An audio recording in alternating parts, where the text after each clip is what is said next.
approach the witness, Judge? Yes. Ms. Lee, I'm going to show you your phone records again.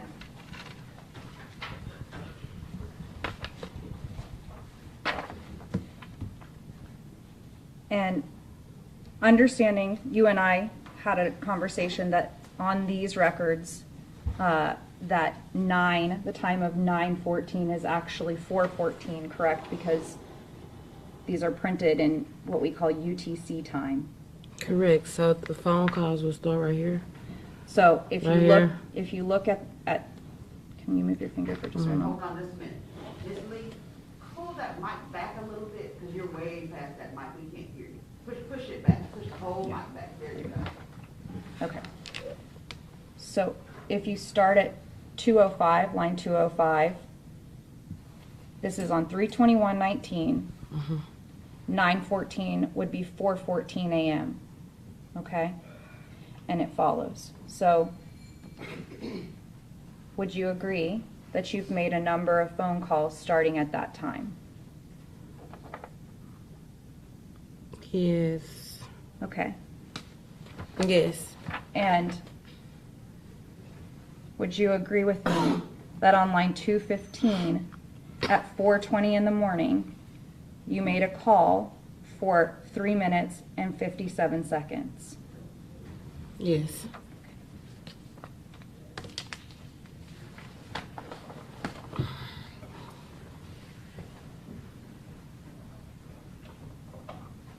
If that call is taking place at the same time that Mr. Sheffield's 911 call is taking place, would you argue with that? No. And who was that call to? One call was to my brother. The other calls I don't recall.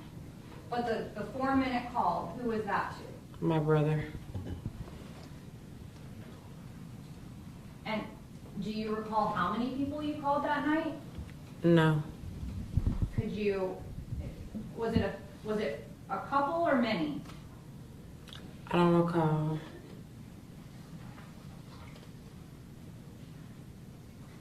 And when you called your brother, did you ask him to come to that location? Yes, I did.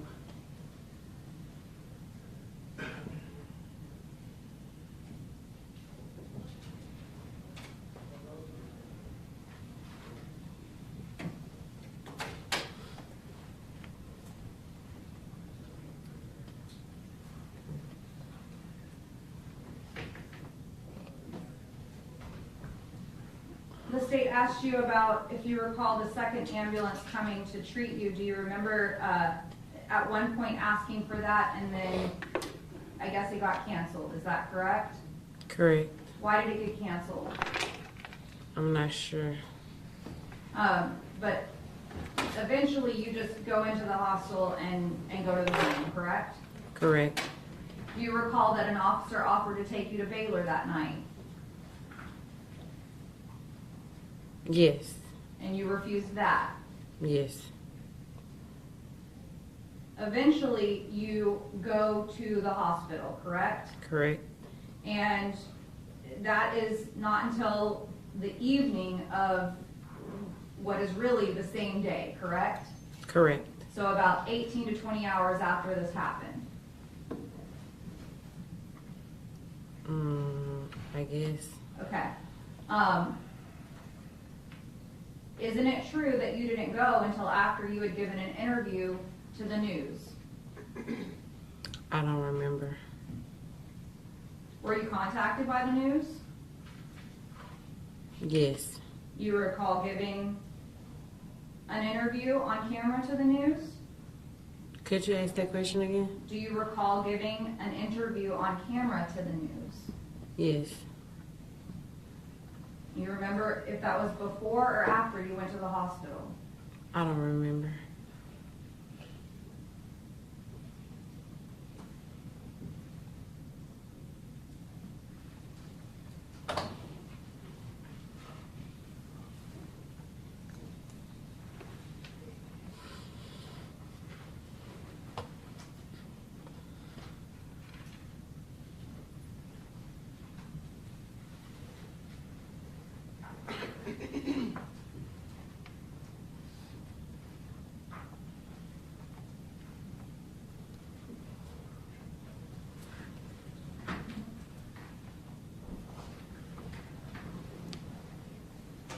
today you said that you still cannot hear properly out of your ear, correct? Correct.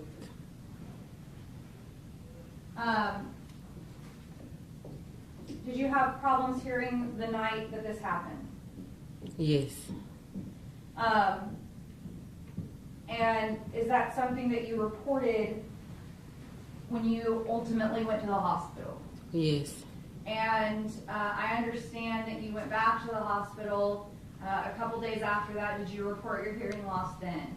Yes. Have you been to a doctor to follow up for that? No. And did you report that hearing loss to Detective Evans when he contacted you? I don't recall. I don't remember. Would it surprise you if there's no record of hearing loss in any of your medical records? You said, would it surprise me? Yes. Yes.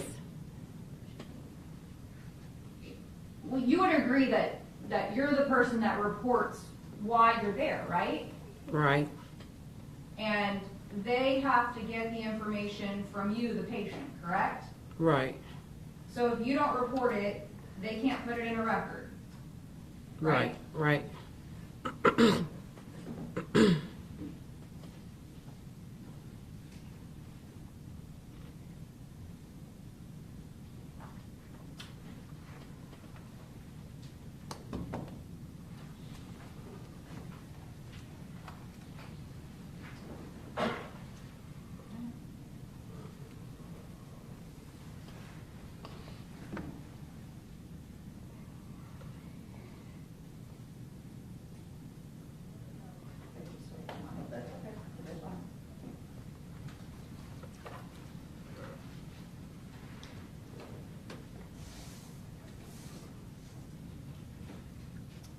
You can try to screen.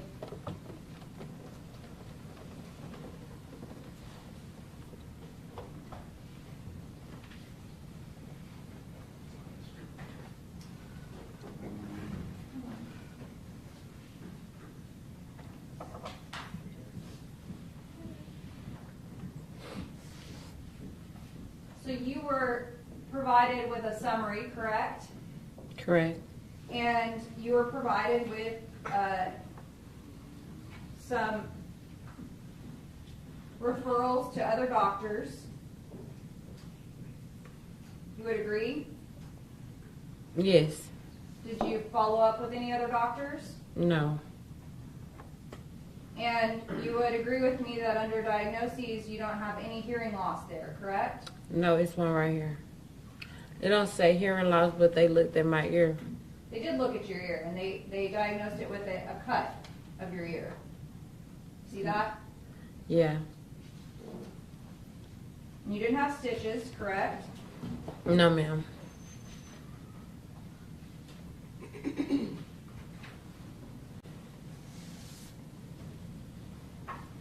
And when you presented that night, what they wrote down is patient reports physical assault yesterday night. Patient states the other person hit her on her face and head with closed fist. No LOC, which stands for loss of consciousness. Not taking any blood thinners. You would agree with me that that doesn't say anything about hearing loss. Correct. And then we know that you went back on March 24th. And on that day,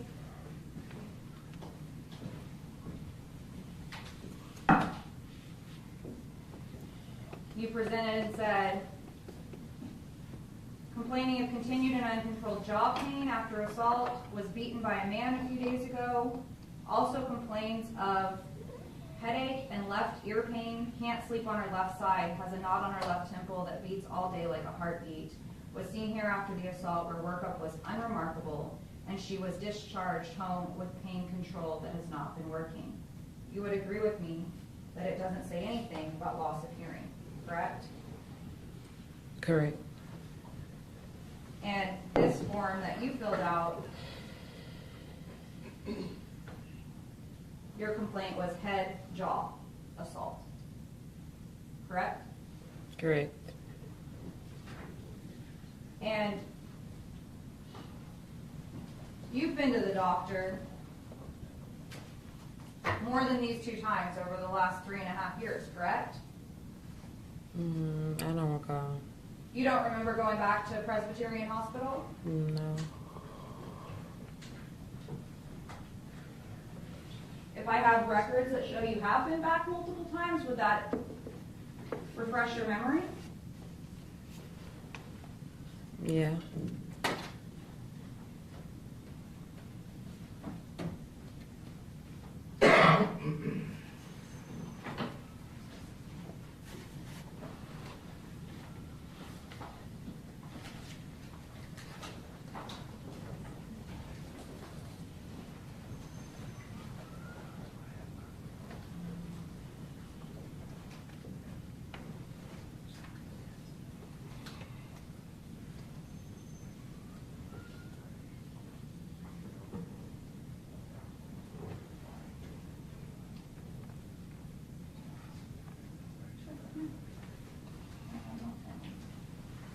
May I approach the witness? Yes.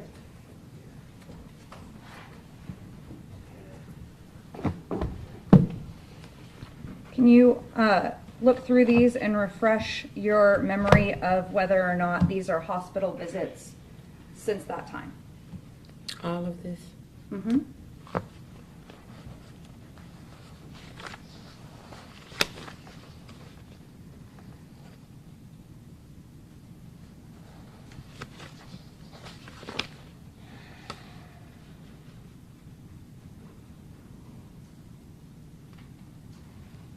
Exactly what am I looking for? Well, these are your hospital records, and so I'm asking you to confirm if these are visits. Okay, those were visits. Okay. Okay. So you would agree with me that you have been to doctors in addition to those 2 times that you went to the hospital? Correct. And not once in any of those records does it mention hearing loss, does it? No. And not once have you ever told anyone before coming in here today that you suffered hearing loss? Oh, I told my lawyer. Oh, okay. And I didn't say it was hearing loss. It's just, it's not as clear as this ear. Okay. So, but I did tell my lawyer. Who is your lawyer? Well, I told Russell, and at the time, Lee married. So the state knew before today that you had prolonged hearing loss? You said what? Russell knew before today that you had prolonged hearing loss? Yes. Let me ask you this. How many conversations have you had with these lawyers right here? I don't recall. 5, 10? I mean, I don't recall. They had set my court date back so many times. He would call me and tell me we have a court date, and then they set it back. So I don't recall how many times that happened. How many times have you discussed your testimony with them? I don't recall. Was it so many times that you don't remember? It's been a long time. So, like, they could have been calling me 2 years ago. I don't remember. So what you're saying is that you've had conversations about your testimony every time that this case has been set? No, I didn't say that. I said I've had conversations like we will have court this day or this day. I didn't say we talked about the testimony. Got it. And you said that you told your attorney, who used to be Lee Merritt. Yes. Is that correct? Correct. What was he your attorney for? The case that I'm on right now. This case? Yes. And what was he supposed to do for you? I'm not sure. Did you hire him? Did I hire him? Yes.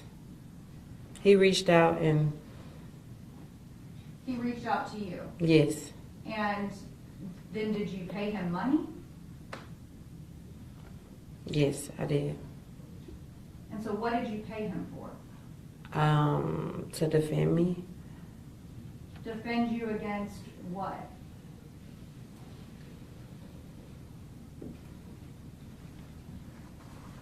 Against the case. The whole case. Against this case? Yes. What did you do wrong? I didn't do anything wrong. That's why I wanted a lawyer.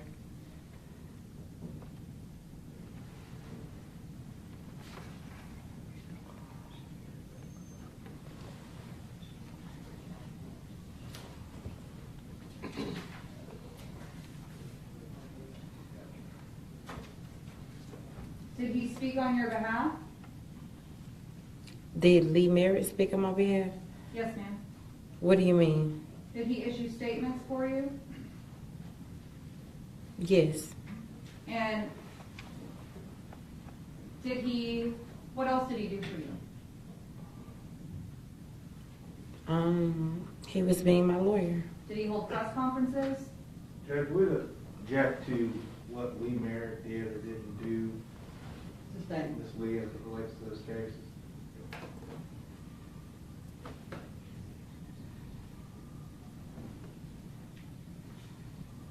Matt, may we approach? Yes.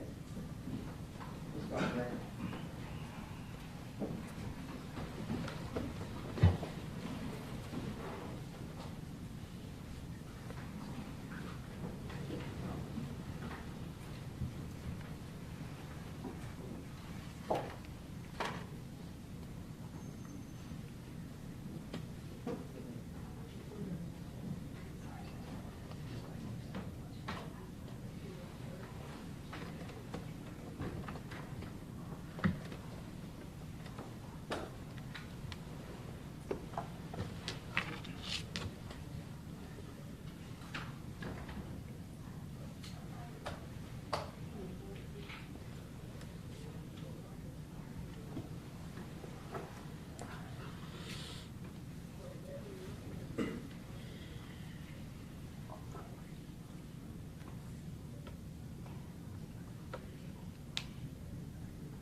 Ladies and gentlemen, you're going to go ahead and break for lunch. You've got a little bit longer of a lunch today because we're going to have a couple of matters taken care of outside of your presence. All council, y'all can have a seat.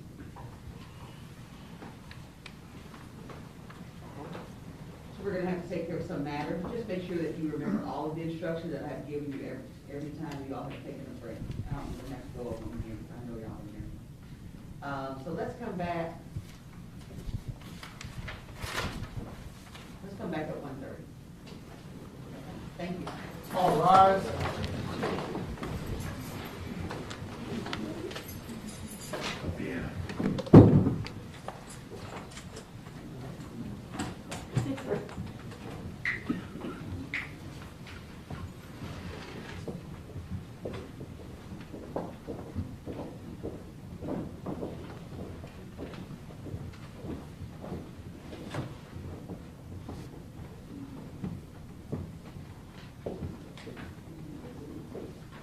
Have a seat.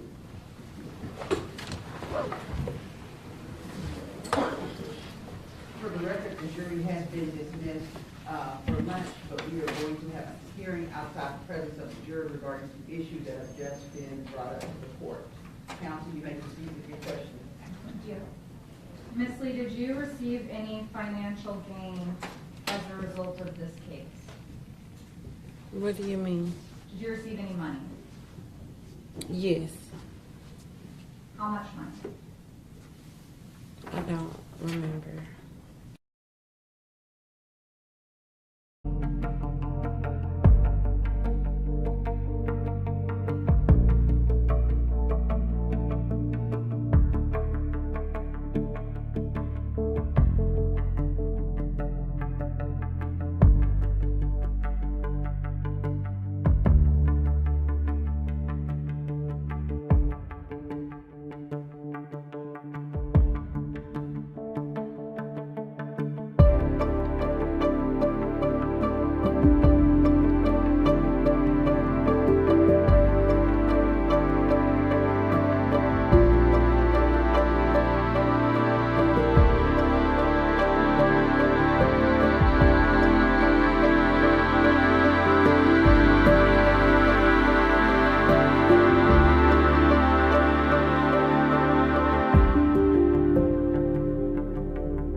Okay, proceed to the chair.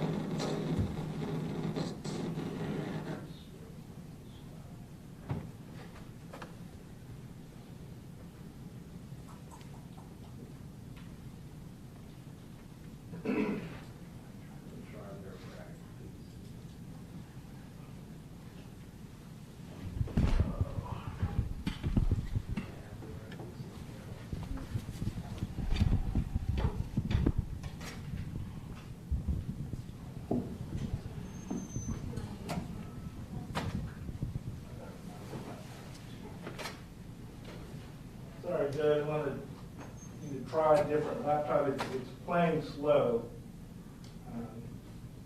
Okay. So.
And we'll get started as soon as I do that. Okay? give us just a second. All right, cool. You guys need anything? No, thank you. You right back. Thank you. Turn it off. Unless you need to tell your story, otherwise just turn it off. Hmm? Just, see if she's doing her job. Let's just have to do the job. Okay.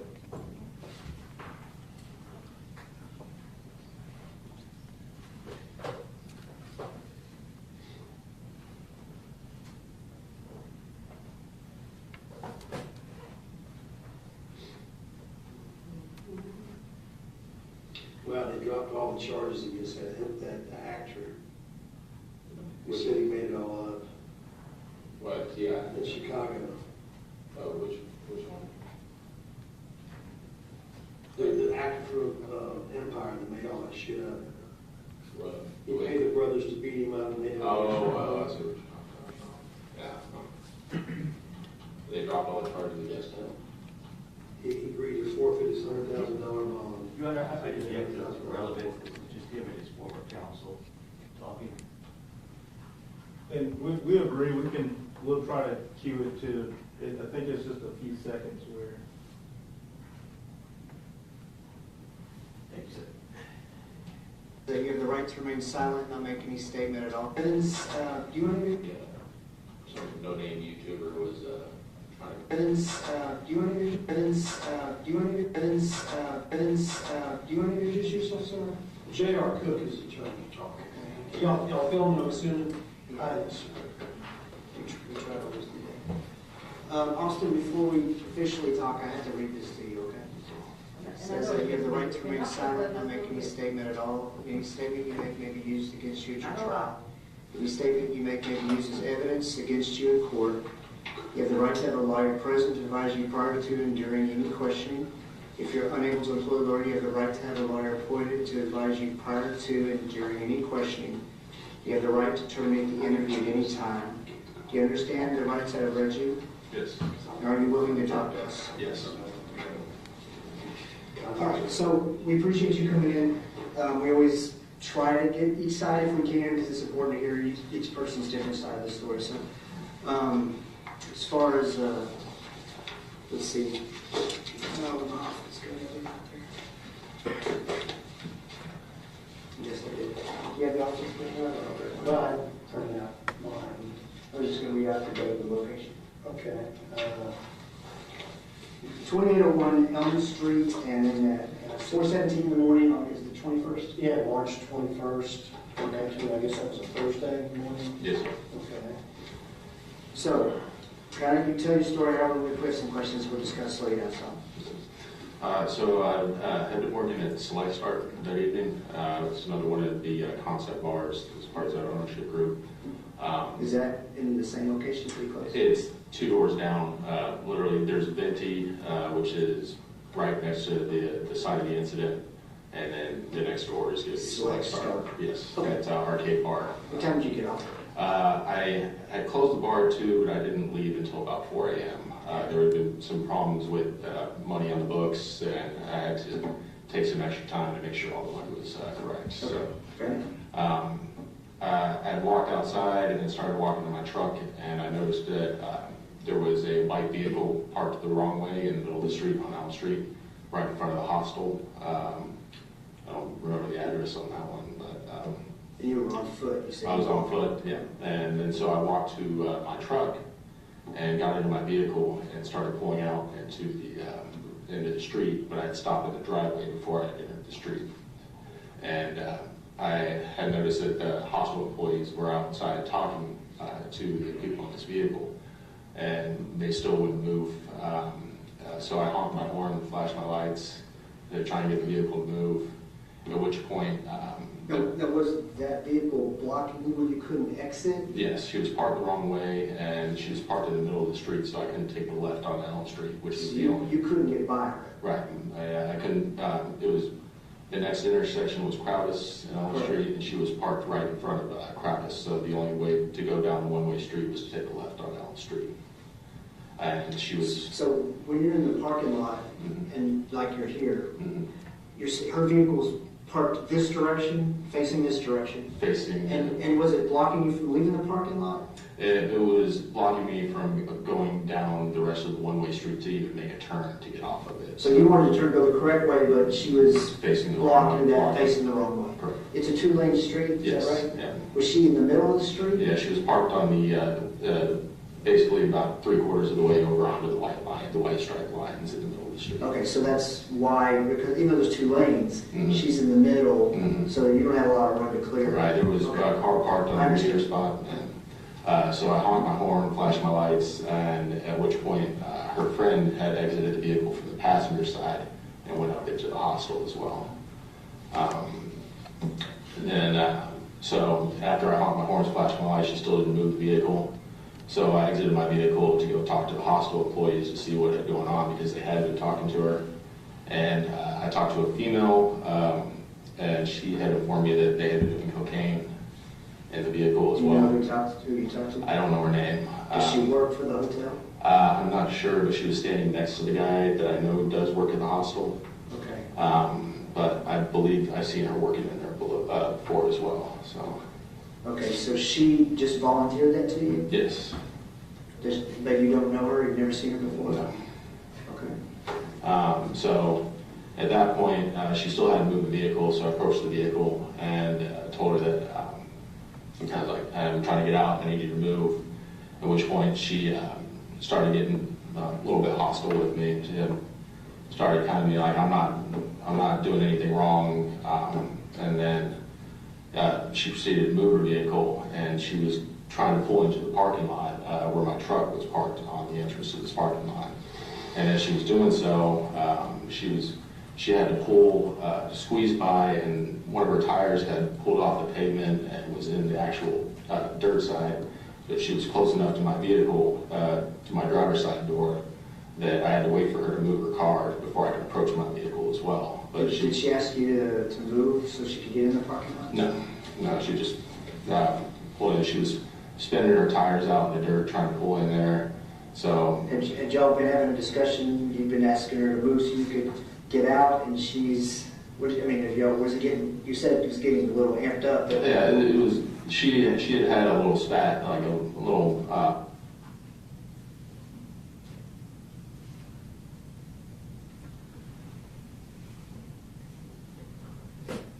Zach said, but she starts getting upset with me, and I told her. Or you've never seen her before? No. Okay. So at that point, she still hadn't moved the vehicle, so I approached the vehicle and told her that I'm kind of like, I'm trying to get out, I need you to move.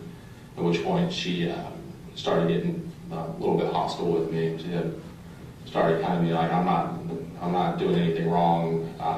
And then she proceeded to move her vehicle, and she was trying to pull into the parking lot where my truck was parked on the entrance to this parking lot. And as she was doing so, she had to squeeze by, and one of her tires had pulled off the pavement and was in the actual dirt side. But she was close enough to my vehicle, to my driver's side door, that I had to wait for her to move her car before I could approach my vehicle as well. But Did she ask you to move so she could get in the parking lot? No, she just pulled in. She was spinning her tires out in the dirt, trying to pull in there. So Had y'all been having a discussion, you've been asking her to move so you could get out, and she's, was it getting, you said it was getting a little amped up? yeah, it was. She had a little spat, like a little. She worked up. I forget exactly what she said, but she was. It's like something along the lines, I'm not doing anything wrong, and that's when she moved the vehicle. And Did you get upset and yell at her anytime during that exchange? No. Okay. So after she pulled into the parking lot and squeezed by my vehicle, she had done a U-turn and pulled directly behind my truck. And this one, I walked back to my truck, and I opened the door, and she had already exited the vehicle. And she starts approaching me and starts getting, again, I don't remember exactly what she said, but she starts getting upset with me, and I told her I was going to get her that I started accusing her of being fucked up on cocaine, and that she was drunk. You were walking towards her car? Yeah, no, I was standing in my door with the door open. Okay. So. How did you end up getting over at her car? So at which point I started telling her I was going to take a picture of her license plate. I was going to call the cops and report her that she had been drunk and driving and doing cocaine, and that just made her more upset. So she. Take a deep breath. Yeah, we're not in any rush. We want to get this as accurate as we can, so. You got to find your middle side, interviews can be tough to situations, that's all. Yeah, well, anytime we slow down and take a break and. Need some water or anything, just let them know. Take it easy, they weren't there, remember, tell them slow. So at which point she started claiming that she was going to take pictures of my license plate, and then she also informed me that she was going to call up her friend or her boys, and they were going to come shoot me up. She wasn't any more specific than that. No. She said she's going to call her boys and they're going to come shoot you up. Yes. And where were you standing when she said that? I was still standing in my driver's side door with the door open. Okay. So you hadn't approached her car yet? No, Was she still in her car talking through the window, or she got out? No, she had gotten out already. Okay. When she got out, had she walked up to you, or was she talking to you from the distance of her car to your car? She had walked up to me. Okay. And you did say directly behind it, when I watched the body cameras, your car was like here to exit. No. She'd come in and she was kind of like here. Is that right? Yeah. So nothing had moved. Right. So yeah, she's close. Yeah. But kind of almost like a perpendicular, Right. slightly this way. Okay. And at that point, that's when I retrieved my pistol from the truck. I had it in the glove box. And why did you decide to do that? Because she had threatened my life with saying With saying her, she's going to call her friends up and they're going to come shoot me up. she didn't say when, she just said she was going to, not even when they would do this, she just said, I'm going to call my friends, they're going to come and shoot you up. Yes. So at that point, you went and got your pistol out. Mm-hmm. Did she threaten anything else? No. Okay. And when you got your pistol out, what did you do with the pistol? I put it in my front waistband right here. So no holster, just in the waistband. It was a holster. So it was in the holster when you took it out of the car, so does it clip on? Yeah, it's inside the waistband holster. Okay, okay. And then at this point, I'm telling her that I'm still going to report her. And I noticed I can see the front of her vehicle, which didn't have any license plate on it. So that's when I moved to the rear of the vehicle to try and take a picture of the rear plate. And it was a paper temporary tag, and it didn't look like a normal temporary tag. Did So, you get a picture of it? because at that point she started threatening to mace me. She said, "You better go away before I mace you. You better go away before I mace you." She said it twice. And at that point, that's when I drew the pistol from my waistband.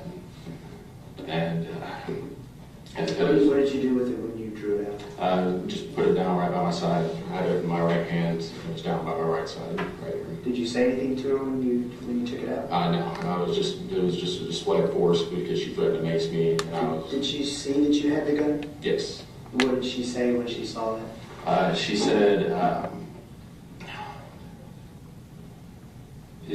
going to call him up. I'm going to call him up, and I assumed she was talking about calling up her boys to come shoot me up. And that's So did she ever specifically say, I'm going to call 911? No. Did she ever say, I'm going to call the police? No. She just said, I'm going to call them up, I'm going to call them up. And you assume it's the same thing she just referred to earlier where she said, I'm going to call some people up to shoot you. Yes. Okay, go ahead. And so at that point, I approach her and see what she's found on the phone. And I see it's not 911. I see her scrolling through her contacts list. So does she show you, does she like hold the phone where you can see it? Or No, I walk up, approach her, and I look directly down at the phone as she's dialing it. Okay. And I So you see, take a step forward and you can see her screen? yes. Okay. And Because I have video of that. That's why I'm trying to fill in some of these gaps of what we see and trying to get explanation from. yes, sir. Okay, go ahead. And so at that point, that's when I slapped the phone out of her hand to deny her communication with her friends. So, and then after I slapped the phone out of her hand, her immediate response was to punch me. And that's where this one with the cut above the eye, she caught me right here in the tooth.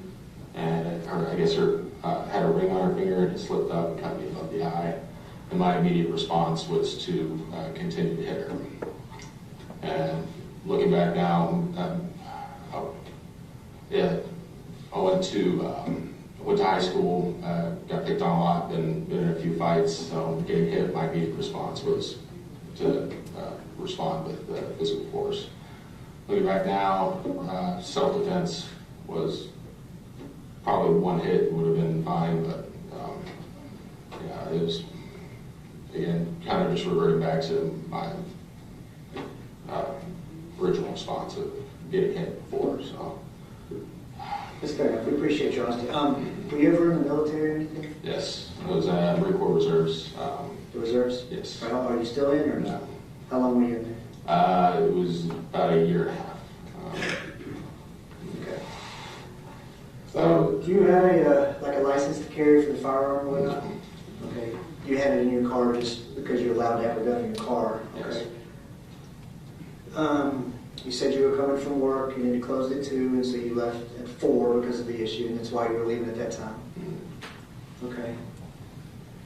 All right. So after the punches, which you're saying, yeah, you went too far beyond self-defense, maybe. You go over and kick her phone? Yes. Yeah, I kicked her phone to further deny her access to it. And then,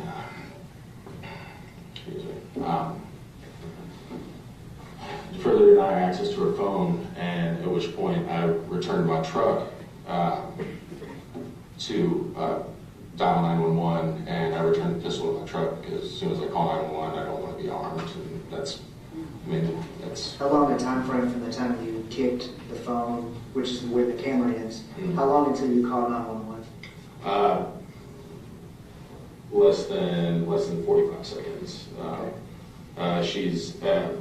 But in this time frame, she's also retrieved her phone and returned to her vehicle, and she's dialing and she's making a phone call.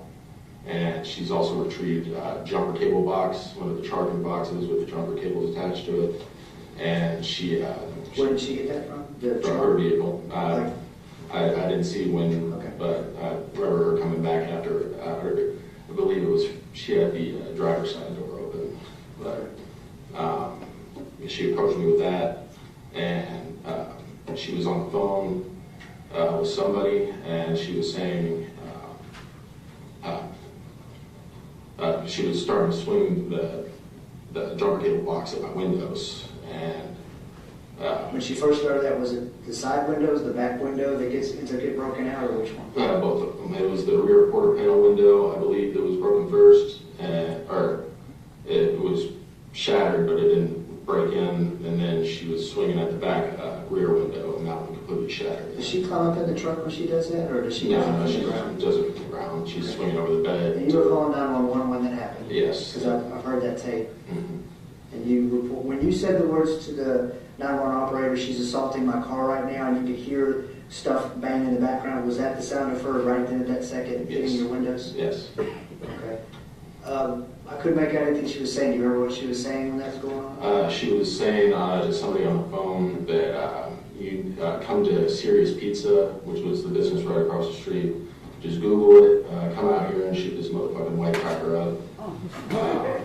Come out here, and she was trying to communicate. I guess they weren't understanding what she was saying because she was so loud. I was actually on the phone with 911 at the time.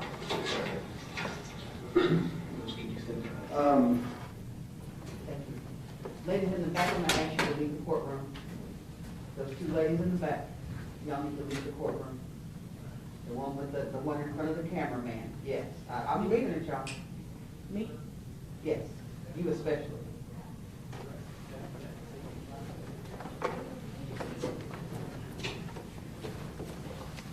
Not real big, we just need to get one more chair. You can sit there, I'll put you. Patches, but if there's any. Yes, sir. Yes, sir. And 911. Less than 45 seconds. She's, but in this time frame, she's also retrieved her phone and returned to her vehicle, and she's dialing and she's making a phone call, and she's also retrieved a jumper cable box, one of the charging boxes with the jumper cables attached to it, and she Where did she get that from? The from her vehicle. I didn't see when, Okay. but I remember her coming back after. I believe it was she had the driver's side door open, but she approached me with that, and she was on the phone with somebody, and she was saying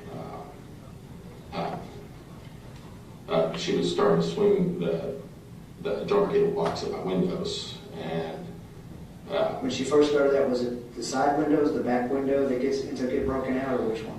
both of them. It was the rear quarter panel window, I believe, that was broken first, or it was shattered, but it didn't break in. And then she was swinging at the back rear window, and that one completely shattered. Does she climb up in the truck when she does that, or does she? No, go she from the ground? does it from the ground. She's swinging over the bed. And you were calling 911 when that happened? Yes. Because I heard that tape. Mhm.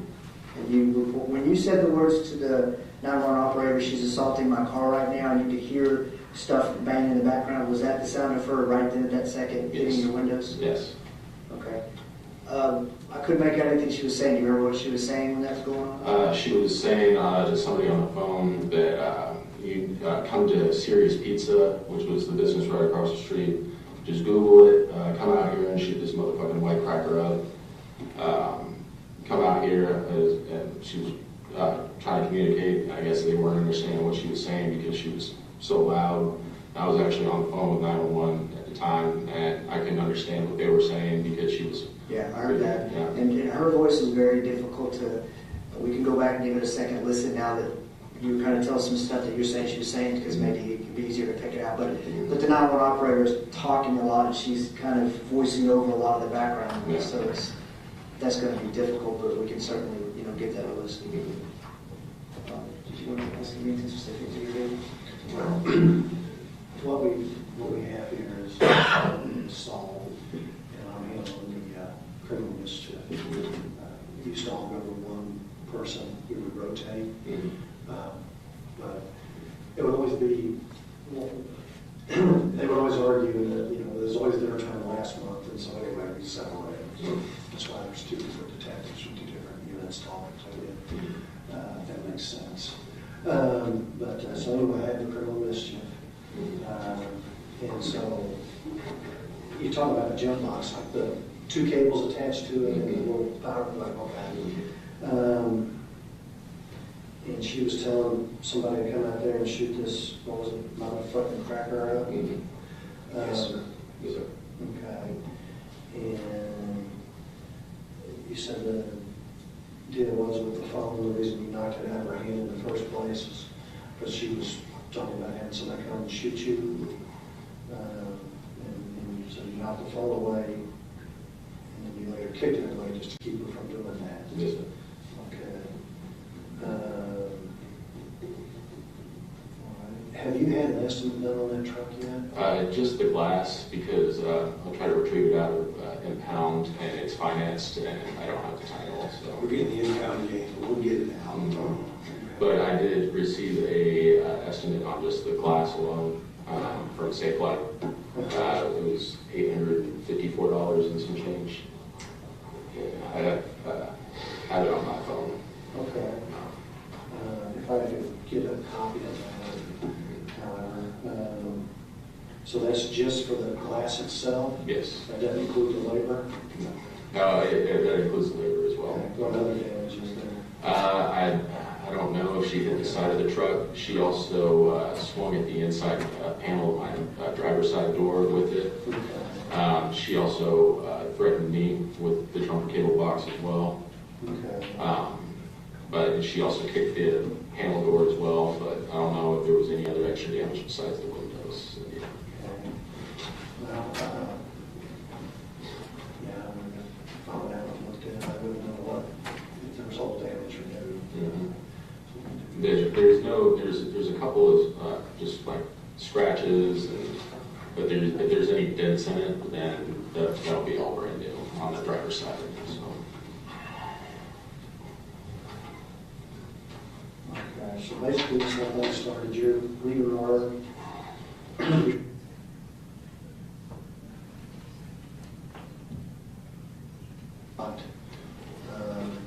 She's talking to people from the hospital.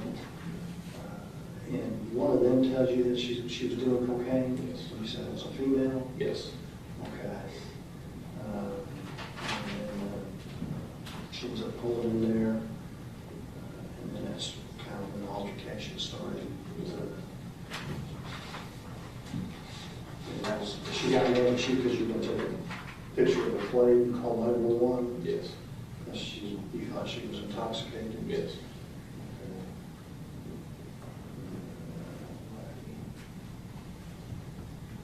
From there, we went to she was going to call over the boys and go ahead and shoot you out.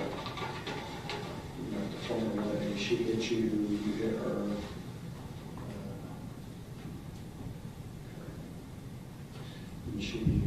And all the damage to your vehicle was after you two had exchanged punches. Yes. Okay.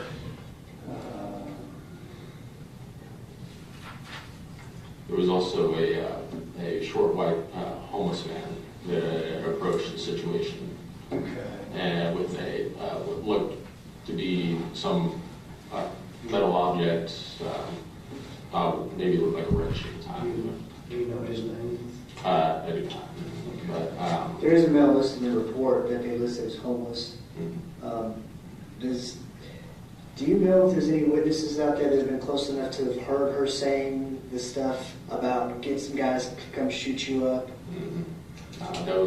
He was literally the closest one besides the hostel employees across the street. So Okay. And there was nobody with you, you were by yourself? yes, Okay. The people that were with her, how many people were in that car? 2. Two, her and one other? Yes, Okay.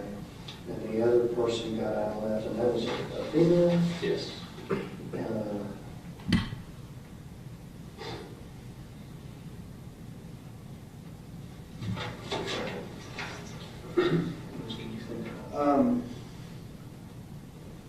So one of the charges they put on you was public intoxication. Were you drinking at your bar or the establishment before you came out? I had one shot before we closed the bar at 2 o'clock, and that was it.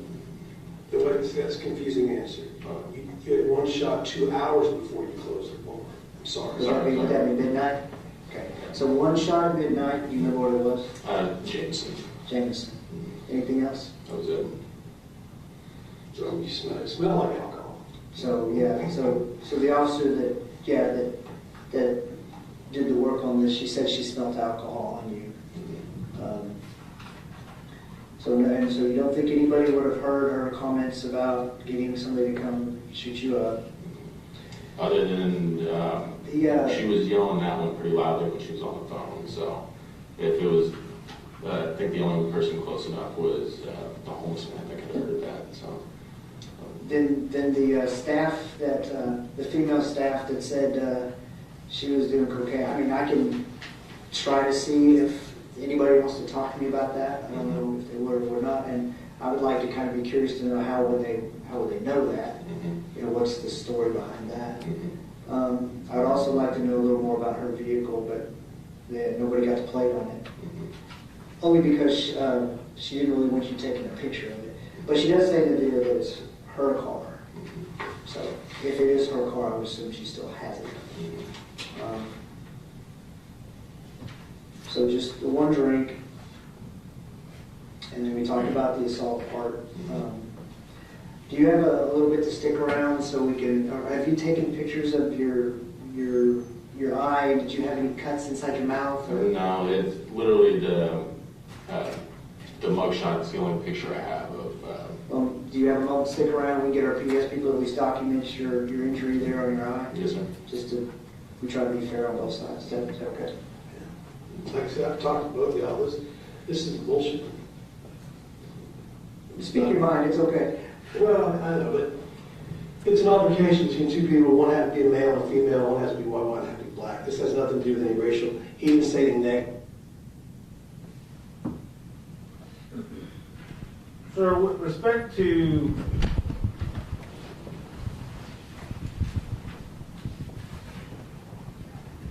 Mr. Sheffield and the firearm, the gun, this is in evidence now as State's Exhibit 1. And it's been made safe prior to me handling it. If I'm understanding that scenario correctly, is he saying that when he initially encountered Miss Lee, he did not have the firearm on him? That's correct. And so he armed himself with the firearm and then went back to engage with Miss Lee? Yes. And when you asked him about whether or not she saw the firearm, he said yes. Is that right? That's what he said. And I think his exact words, when you asked him why did he pull it out, was that it was a show of force. Yes, sir. All right. And you mentioned that he did not have a license. You asked him, he didn't have a license to carry a firearm, correct? That's correct. So it would have been unlawful for him to be carrying a firearm, right? Not in his vehicle, it was lawful, but when he Not- removed it from the vehicle, that changed that. Right. Once it's out of his vehicle. I'm sorry, I keep putting on that.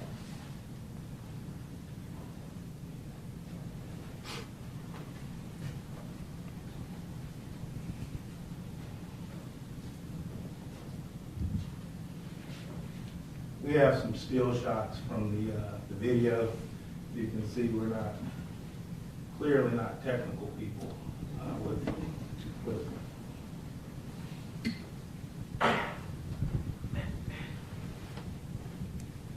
Do you recognize that as a still shot from the video, State's Exhibit 9? Yes, sir.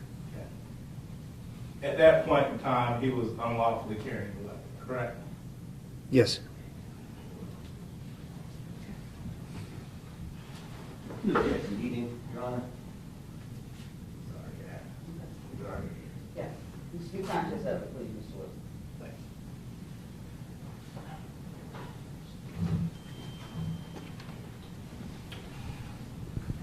When you interview the witnesses,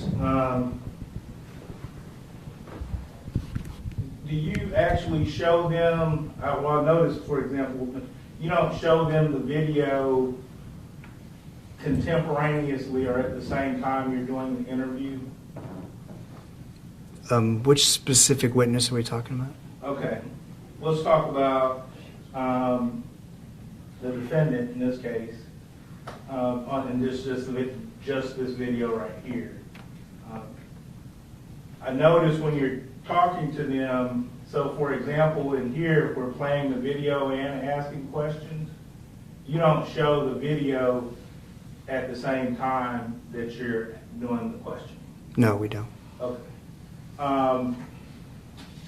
And sometimes, or even, for example, you don't play the 911 call at the point in time that you're talking to them, correct? We did not in this case. Okay. And sometimes that is done, is that correct? It might sometimes be done, but we didn't do it in this case. Okay. Do you know what type of phone it was that Mr. Sheffield had, the defendant? I do not. So, and I only ask, well, do you know if he had a history of calling in and reporting people for crimes or anything like that? Check the relevance. Say, your Well- response. This is relevant as to what his actual purpose was in approaching Miss Lee. I don't think an officer's speculation as to the history satisfies that, or lets him do it. Let's go off the record, let me see the attorney.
Let's go back on the record. I'm gonna ask Mr. Weston just to ask the question in a different way.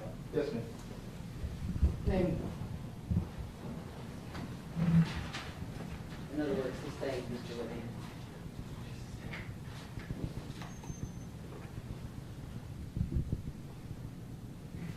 Let's go through, were there other alternatives to Mr. Sheffield if he wanted to report a person driving drunk? Going to object to relevance. Will you repeat the question again? Were there other alternatives to Mr. Sheffield if he wanted to report a person driving drunk? Oh, I'm not allowed. Other alternatives to what? To calling 911 or?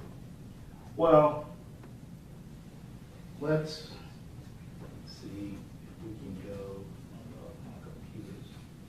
So, for example, in the video, as we understand it, he's approaching the vehicle to be able to take a picture of the license plate, right? Right. Okay, so how close does he have to get to take a picture? Close enough to get an angle to see it, I would imagine.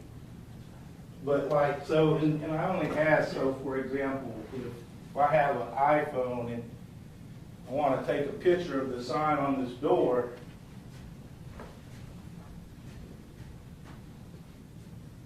if I hold my phone up and snap it from a good distance away, then it'll be in my phone. I can enlarge it even on my phone, right? He could have got a picture of the side of the car. My understanding is they were parked perpendicular, so he would have had to have come around to the front to get the angle right. And even without a license plate, you could give a description of the car, couldn't you? Absolutely. You could give a description of a driver of Yes. a car. Yes, sir. You could point to a building that that person went into, right? Yes, sir. And so when I'm asking about the alternatives on the video with Mr. Sheffield or in the interview when he says that he armed himself to go, he armed himself to go and take a picture of a license plate. That's what he's saying, right?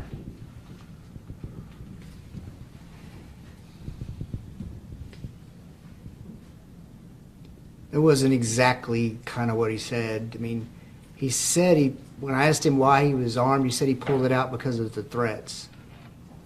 Right. That's why he armed himself, is what he said. But at that point in time, let's say that this weapon is in my vehicle and I receive a threat. Let's say I receive a threat as Mr. Shuffield's contention is, Right. I'm going to have somebody shoot you up. I'm going to have you shot. Something along those lines, right? What he's describing as his response is going to my vehicle, right? Correct? Yes, sir. With my keys, correct? Not getting into my vehicle, but instead getting, I'm sorry, Mr. Wilson, I'm going to object to him testifying. It's just pure testimony at this point. instead he's getting a .45 caliber Glock, right? Sorry, there's just no question there. You said getting a 45 caliber Glock, and you said right. Yes, Ron. Just objection for the up to the thank you. Is that's what he's describing, correct? He's you have to say yes or no. That's what he's describing? Yes. When he's given the account in that interview, and he tells you that he went to the vehicle, he arms himself. Yes. He said he armed himself because of the threats. Right. And he put it in his holster, and we went through what kind of holster it was. Right.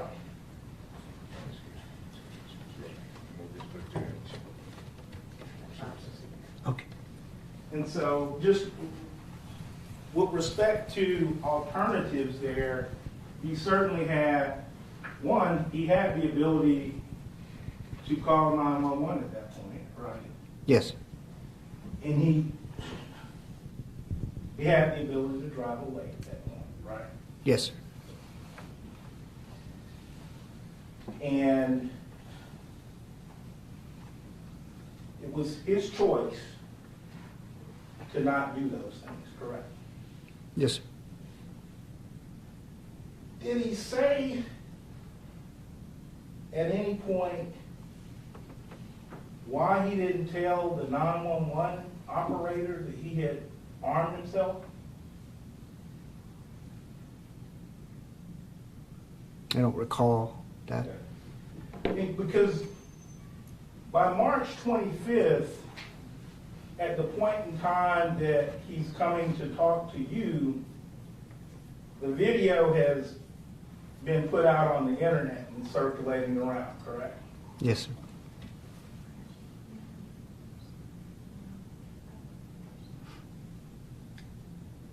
Do you understand, or you know that when I say the video, there were 2 cell phone clips that you received from Mr. Wishart, right? The 2 broken clips? Right. Yes, sir. Do you recall from the body camera that the officers that night had actually only been shown one of those clips? That's possible. I'm not totally sure, but that's possible. Okay. As you sit here today, you don't recall. Not clearly on what they saw, no. All right. But that would be, so as you sit here, you don't remember whether the officers saw both clips or just one that night? I don't recall. Okay. I know they were shown some video, Okay. but I don't specifically know what they were shown. Okay.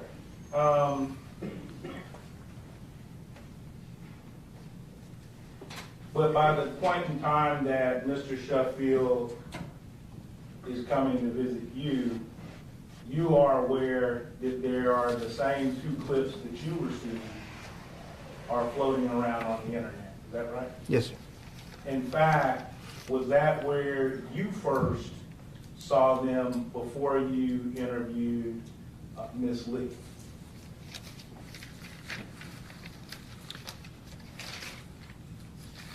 I do think that's how we saw them first, was off the internet. Right, because Mr. Sheffield, Mr. Wishart emails them to you on a Friday evening, and I believe you actually don't work on the weekend, or at that time weren't working on that weekend, it was your scheduled time off. you interview Miss Lee on that Friday as well. Is that right? Sound correct? I believe that's correct. I had talked to her on the phone, I believe, prior to that. Right. You talk to her on the phone and then you bring her in for it. Right.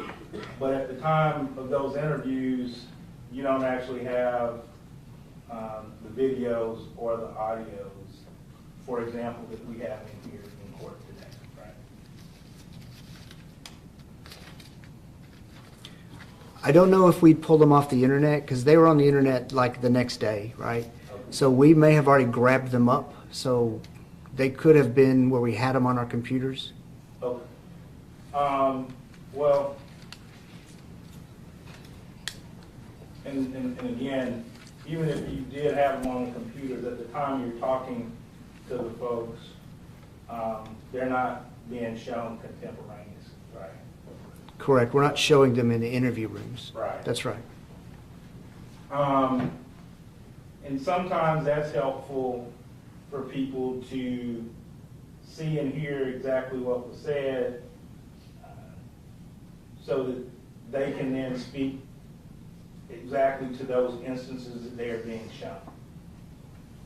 Is that correct in your experience? Like if we use that, Right. typically I would take still pictures like you did, because our rooms aren't super techy. Right. And so Right. we would typically take stills, and then if we needed to show them something, and this is other interviews, obviously, we'd say, is this the person that did, we would do it that way. Right. So for example,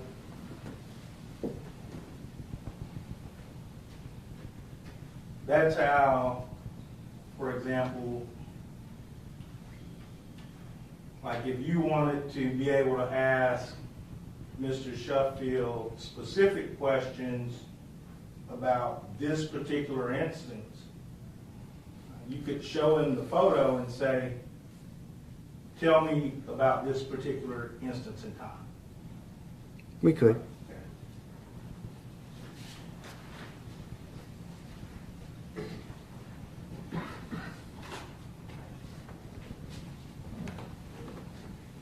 And and I'm certainly not a technology person myself, but that your interview rooms aren't set up that way. The conversation that you're having is without reference to the actual materials. It's without them being present at the time to help guide the conversation.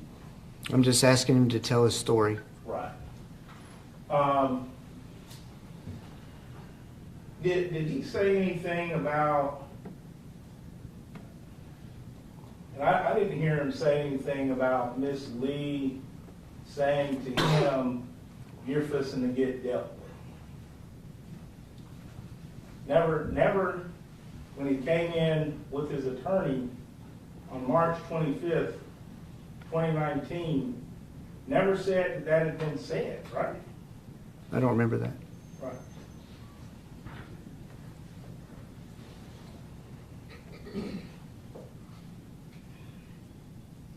At that point in time, he's saying that he was threatened with a firearm or threatened with being shot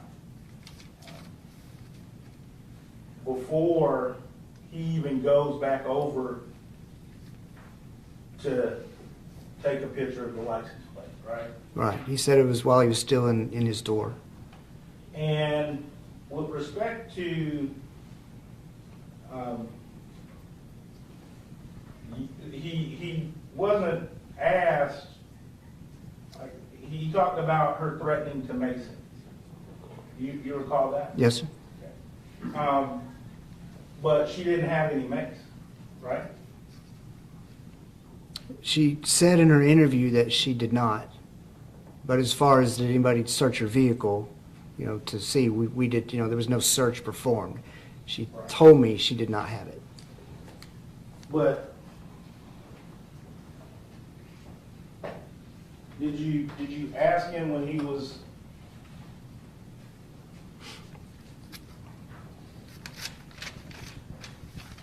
standing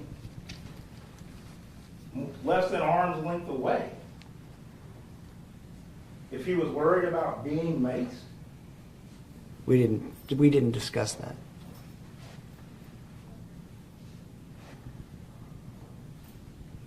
he mentioned that he was in the military.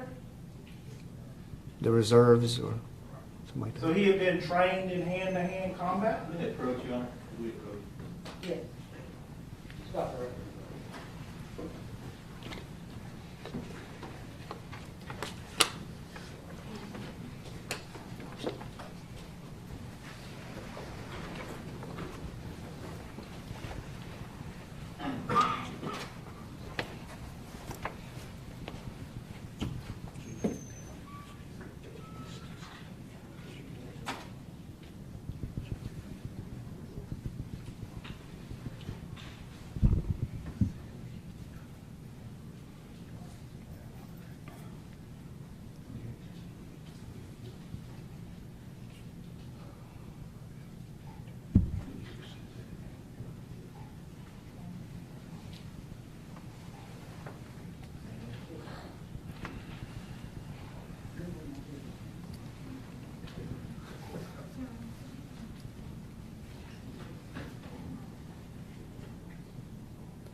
is we're gonna have to take a break, and you all are gonna have to leave the courtroom for a few minutes.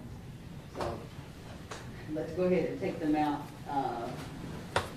Deputy Stroud. And I'll let you know when you can come back.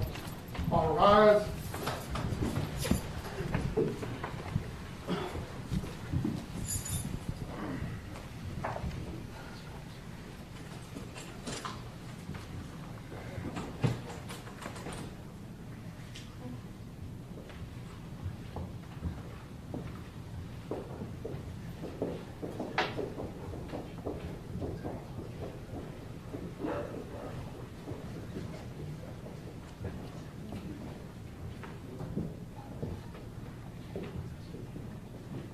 You all can have a seat.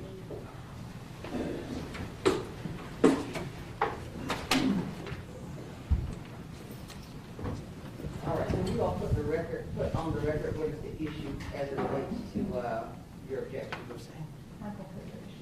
I apologize, I'm sorry. Sorry. We need to put on the record what we just talked about sidewalk. Yes, Your Honor. Your Honor, there was a question posited to Detective Evans in regards to Mr. Sheffield's training and experience in his year and a half in the Marine Corps Reserve.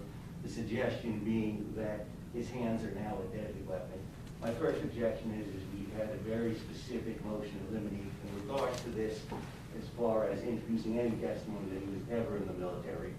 I think it's also not helpful that the jury got to hear he was only in there for a year and a half, the inference being that he left under conditions that were less than optimal.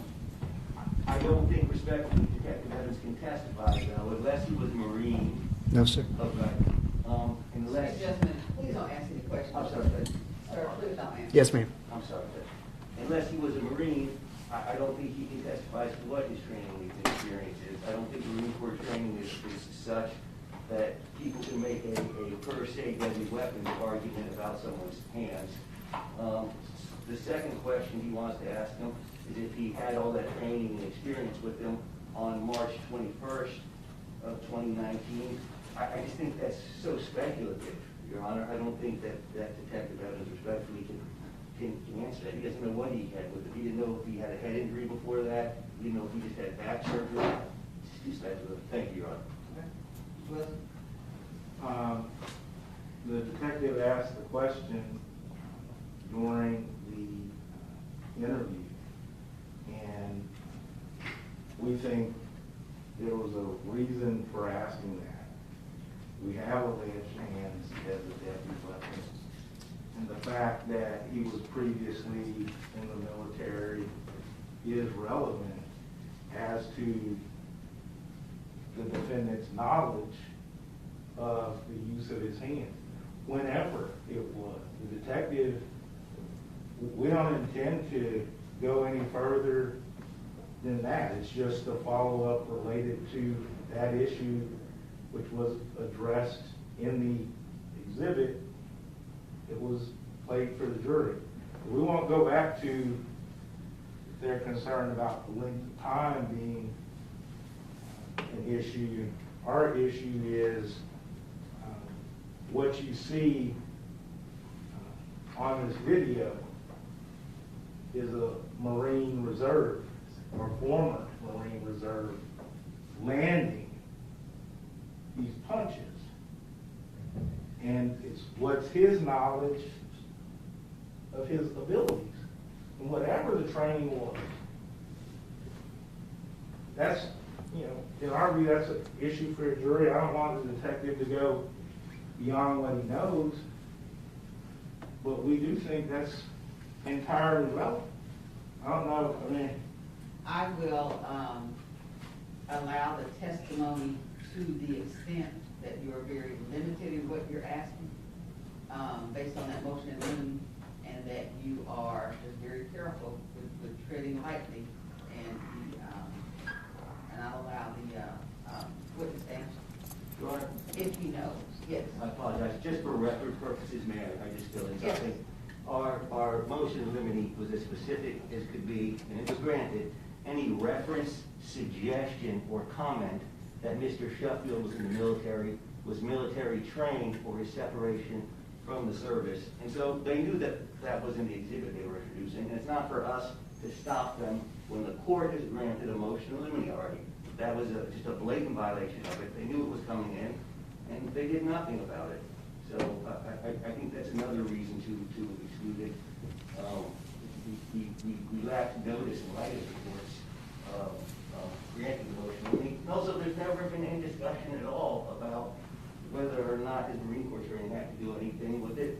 And finally, Detective Davis at the time, Detective Evans at the time, was not investigating an aggravated assault.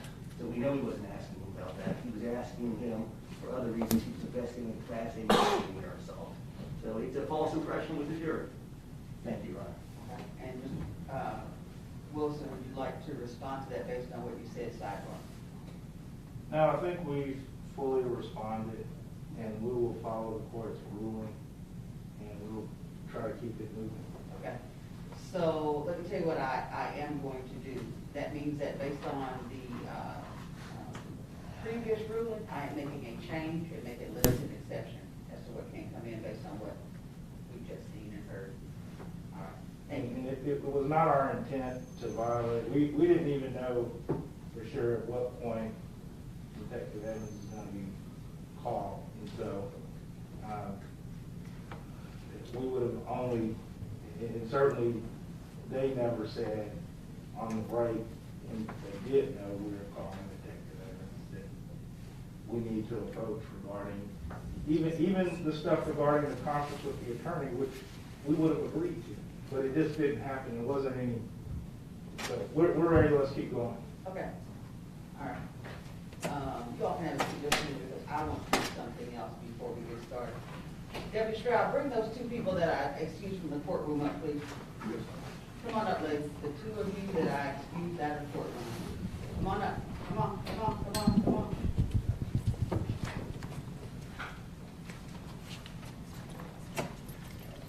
Y'all see the X that's right there? We have y'all staying right on that X. Come on. Okay. So let me say this, and I'm going to say this really to the entire courtroom.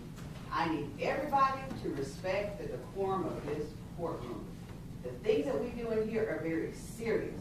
Somebody's life and freedom is at stake. I cannot have the rest of you that are just observing to interfere at all with this jury. So I need you all to be mindful of your actions and the way that you're responding and the audible noises that y'all are making over here. We hear all of that. So I need y'all to be real conscious of that and not do it. I'm going to allow you back in the courtroom if I have your confirmation that you're going to be more cognizant of what you're doing and us being able to hear you. Okay? Yes, ma'am. All right. Thank you. Y'all can have a seat. Y'all can come in the courtroom. Have your shower ready for the jury.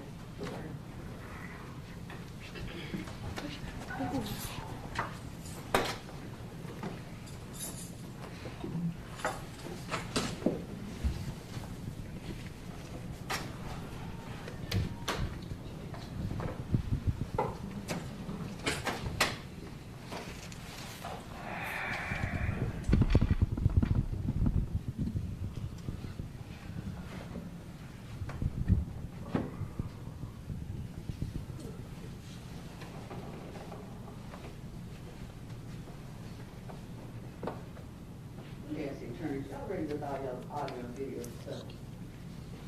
The issues are the players. Like DVD's players, you can't, it has to initialize and load every single time. Oh, okay. And That's why I kept going off, because I'm like, where's it? Yeah, it froze my whole computer. Okay, And it's just, it's And together. it played fine just before that. okay, okay. We are trying, and if I were better at it, I'm gonna say it's me. Right. Like on our side, it's probably me. It's all of us. No, I mean, I'm sure I'm just glad you have steels, because I think that. that somebody would be. Yeah.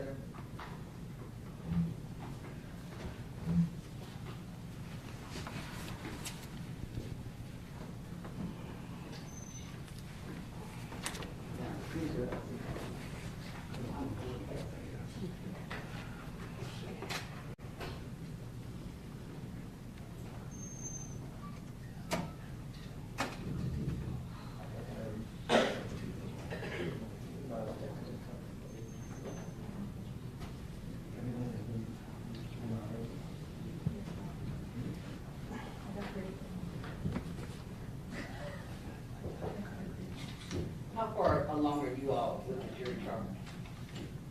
Not as far as I'd like to do. Okay, we're gonna have to have it before we end the. All rise. I know, we'll talk about it.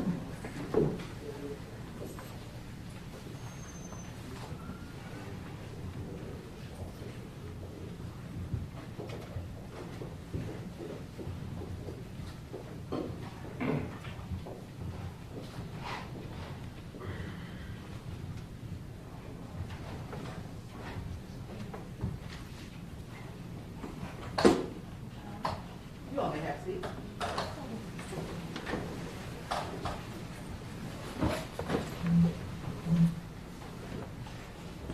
Detective Evans, when you asked the defendant whether or not he'd previously been in the military, he indicated that he had. Is that correct?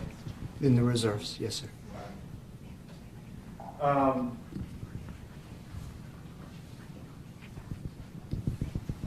This case,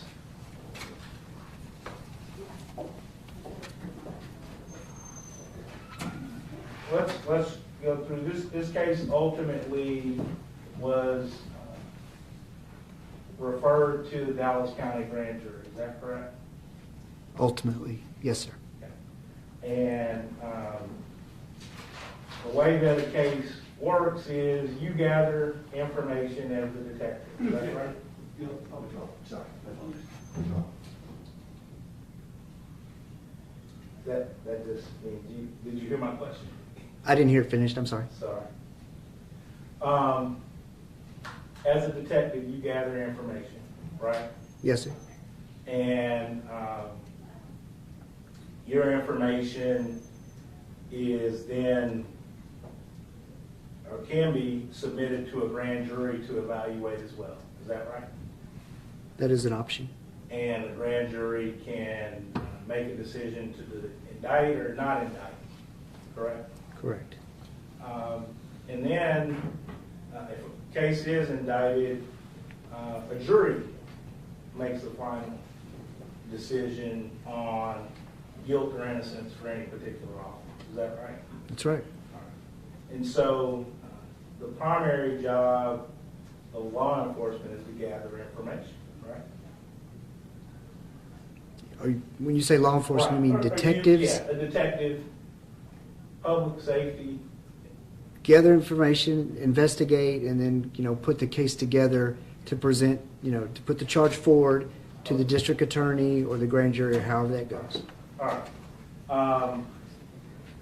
And this case initially came in as a assault, right? A Class A assault. Yes, sir.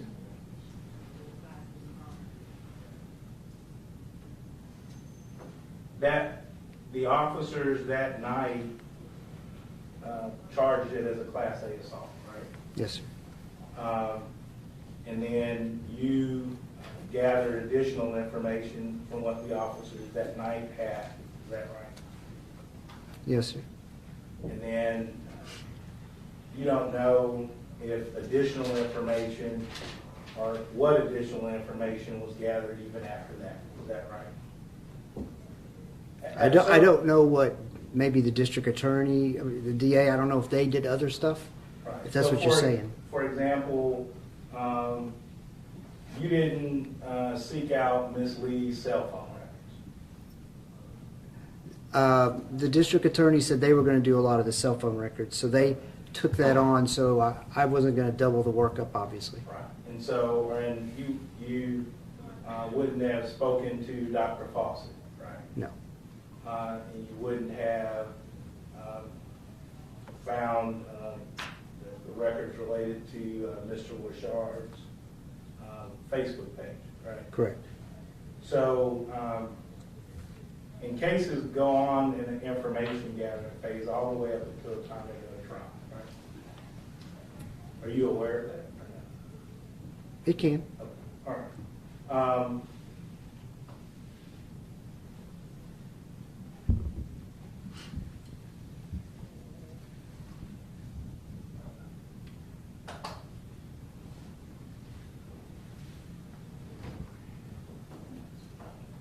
All right, we'll pass it with.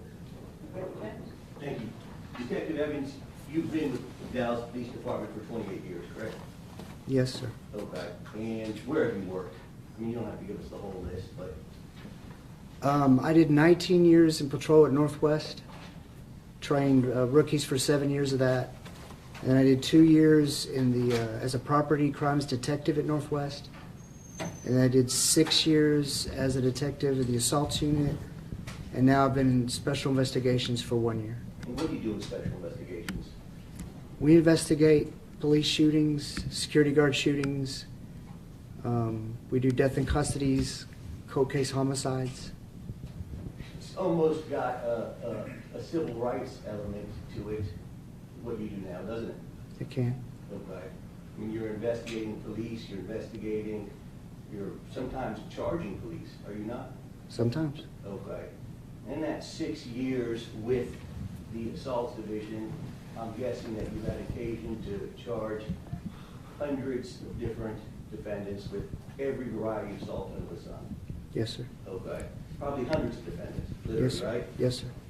And the assaults division covered regular assaults, aggravated assaults. What else did it cover? Deadly conducts, terroristic threat. We had gun grabs, like if they grabbed a gun in a holster, I think those would come to us. There was a period of time, ironically, when I was in assaults that we actually had the assaults on officers. And then when I moved over to SIU, those cases followed back because I guess they had enough manpower at that point. So it just kind of, we do all the assaultive offenses, like I was mentioning. And Detective Evans, if I'm wrong, you'll tell me, but I'm guessing that in the course of these hundreds of cases that you've worked on and filed, you've charged black people for assaulting black people, Yes, sir. white people for Will we assaulting approach white the people. honor? Yeah. About the record.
Just go back on the record.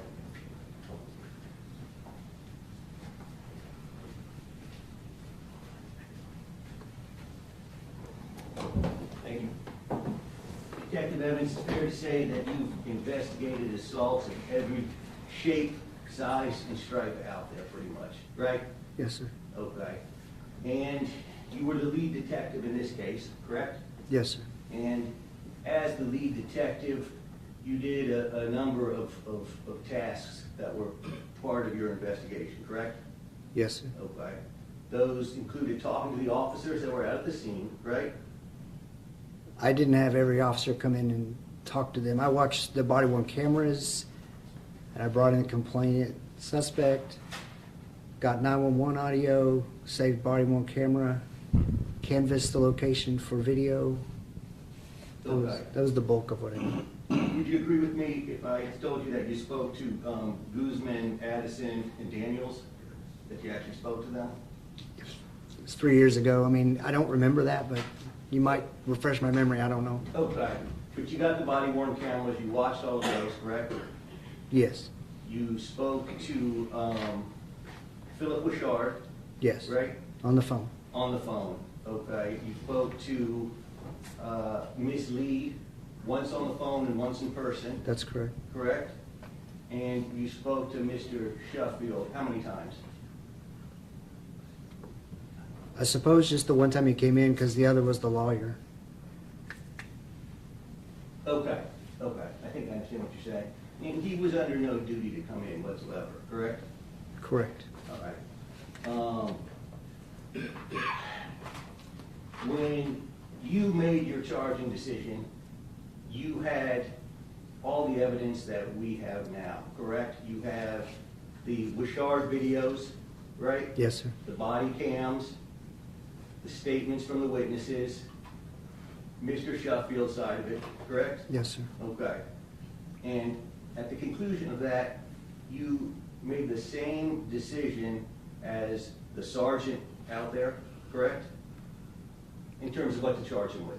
Sergeant Smith? Yes. And did I do what? You reached the same conclusion as Sergeant Smith in regards that the appropriate charge here was a Class A misdemeanor assault, correct? Yes, sir. Okay. You could have changed that, right? Yes, sir. You have the absolute authority to, correct? Yes, sir. And you have had instances and occasions where you've gotten cases from the patrol officers and you thought, this ain't right, and you've upgraded it, right? Yes, sir. Or downgraded. Or downgraded it. Like I said, every shape, stripe, and color of assault, yeah? Yes, sir. Okay. So you've upgraded charges, you've downgraded charges.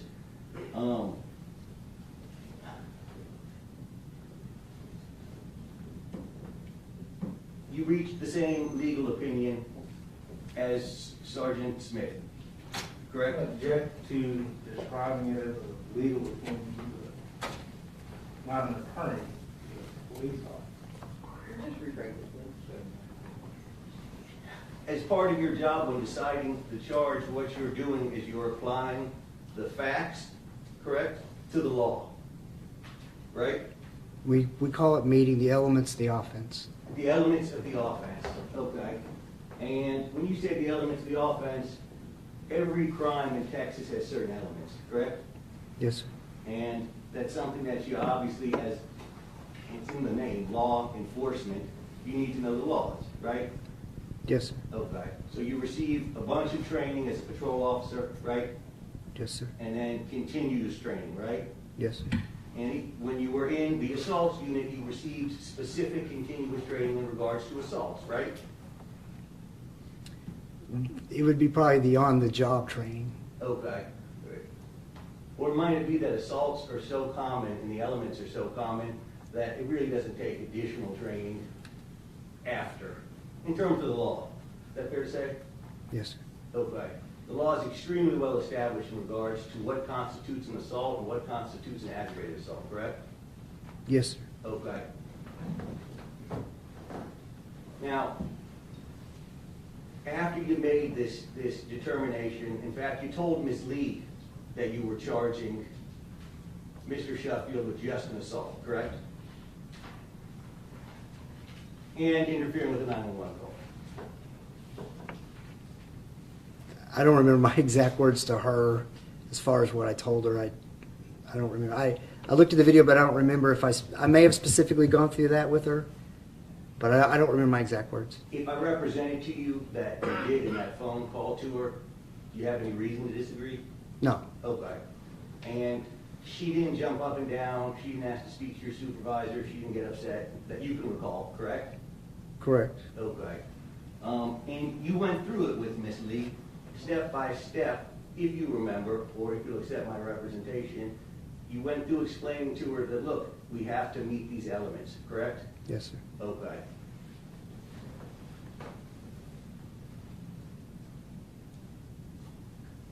You, switching topics here, you worked for patrol for 19 years, right? Yes, sir. Okay.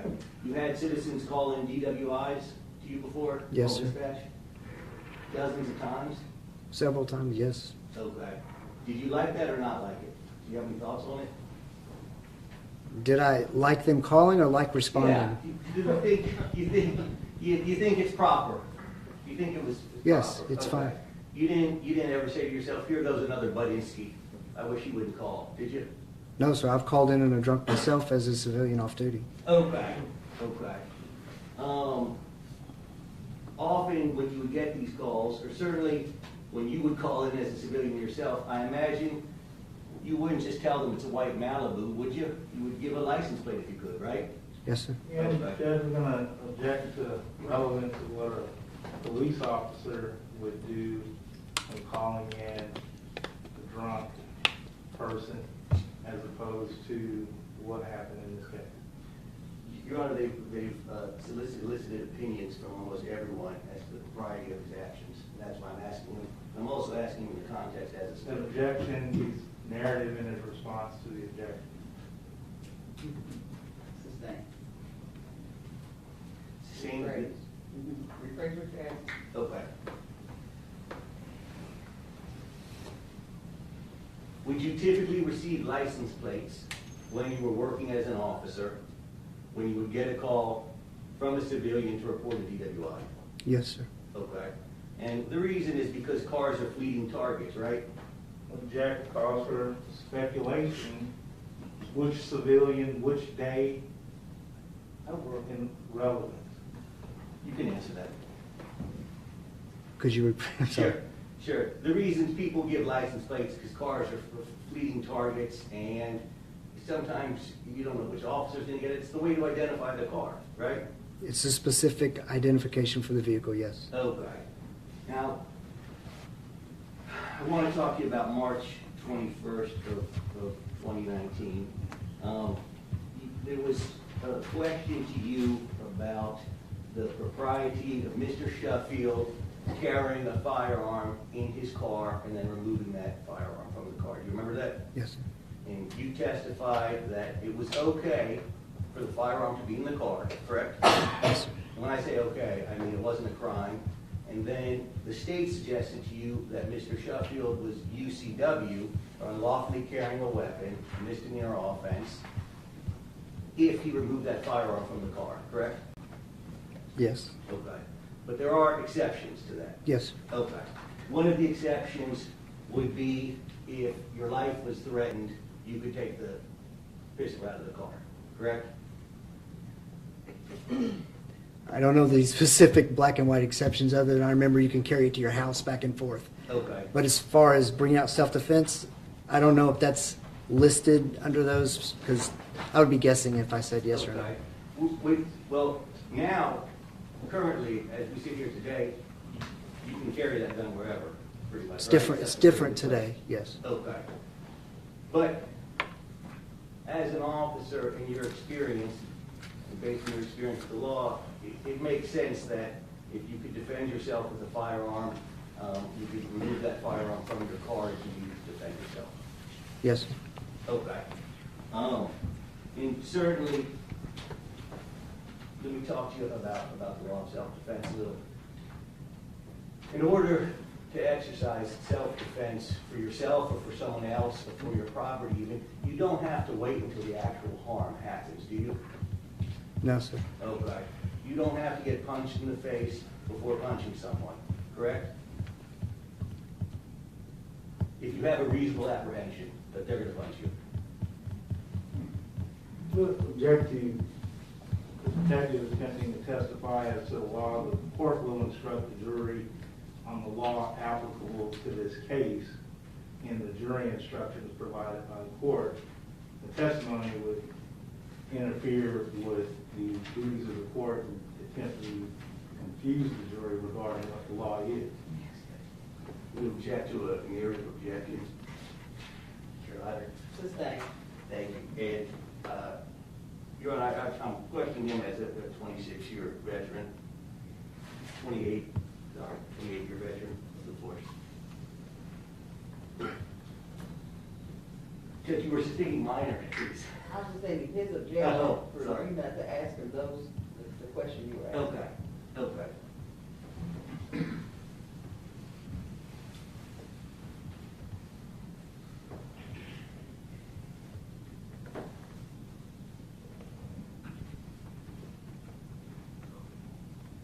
Now, when you spoke to Ms. Lee the first time on the phone, you had seen both videos, correct? I'm not sure the order of that, I'm sorry.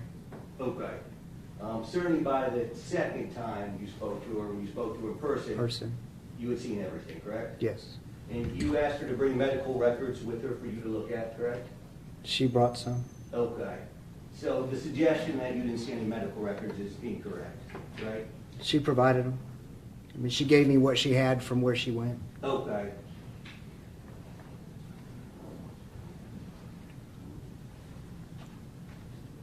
Tell us what happened after your decision to file this as a Class A misdemeanor assault.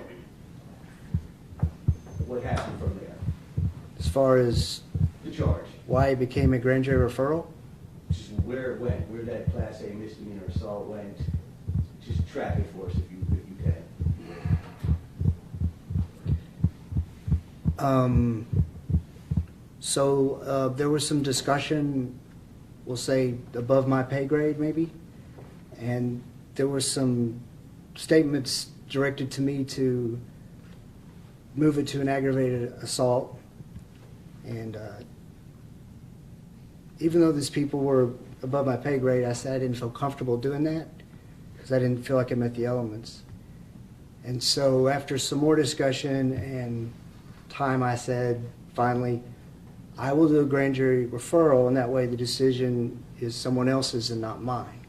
Okay. And that's a way of putting a case in the hands of a grand jury without pushing it one way or the other, essentially, correct? Correct. Okay. Now, did you show up, because you typically testify, or very oftentimes testify in front of a grand jury, correct?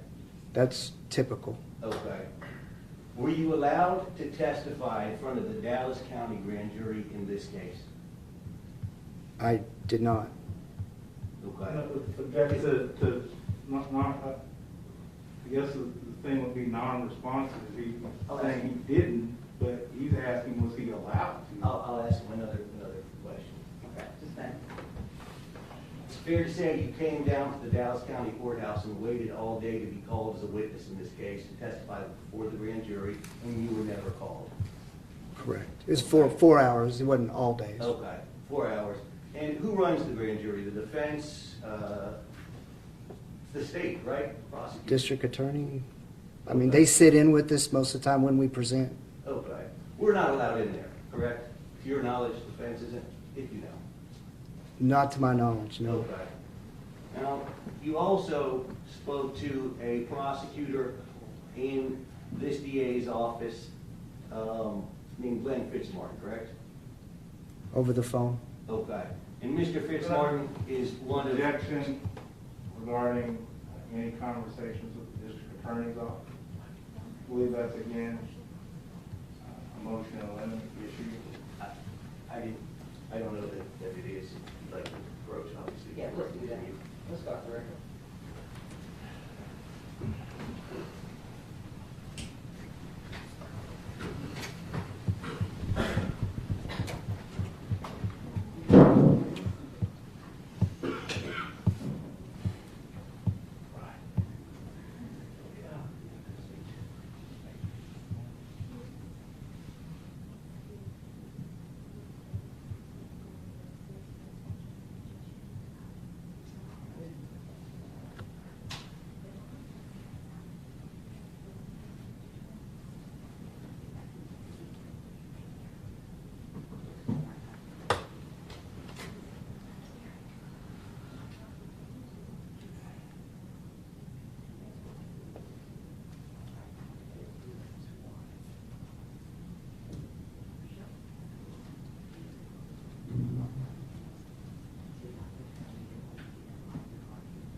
Detective Evans,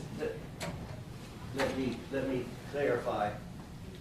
These prosecutors do not work for the Dallas County District Attorney's Office, correct? Correct. Okay.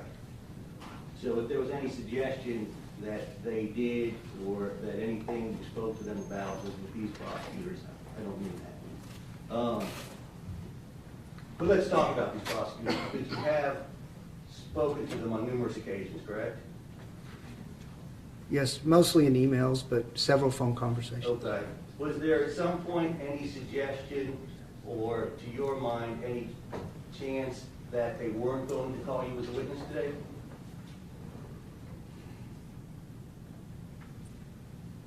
I, Object as to relevance and at what point in time? Just saying, Well, can I ask them what point in time? That would clarify.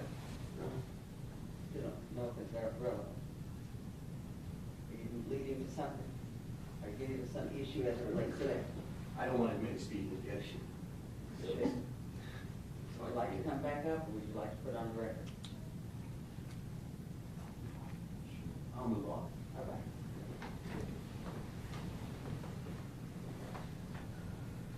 Tell us, Detective Evans, what new evidence have you received from the day you got on this case to today that changes your mind about the And we're going to object as to this detective, there's no showing that he received all the evidence, even in evidence, or heard all of the testimony that the jury heard in That's not the question, Your Honor. I'm asking him what's changed between the time he made his decision and sitting here now. So what we'll do is, I'm gonna let him answer that with the limited knowledge that he has, or whatever knowledge that he has. I'll let him answer to that extent. Well, I'll withdraw the question and ask you something else. There was just a suggestion from this table that you haven't received all the evidence, that there's been evidence that you've not been made privy to as the lead detective. Is that your understanding? it's possible. I never heard back on what happened with the phone records for Miss Lee. I didn't ever hear back on what was found on that. If there was further medical documentation that was submitted after my initial meeting, I don't know if there's further. Okay. Are they using another lead detective, perhaps, that you don't know about? Not that I know of, sir. Okay. Is it typical for you to not be shared or not have evidence shared with you by the prosecutors prosecuting the case that you're the detective on? I've never had it happen before. Okay.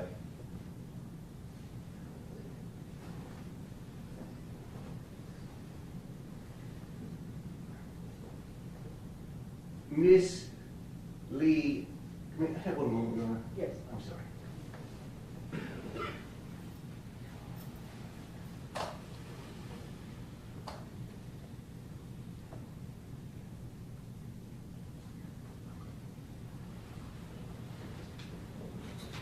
You asked Ms. Lee, as is your common practice, to get back to you if she received anything else in terms of medical records, disabilities, doctor's notes, diagnosis, prescriptions, anything at all to suggest or to support any kind of injury she had, correct? Yes, sir.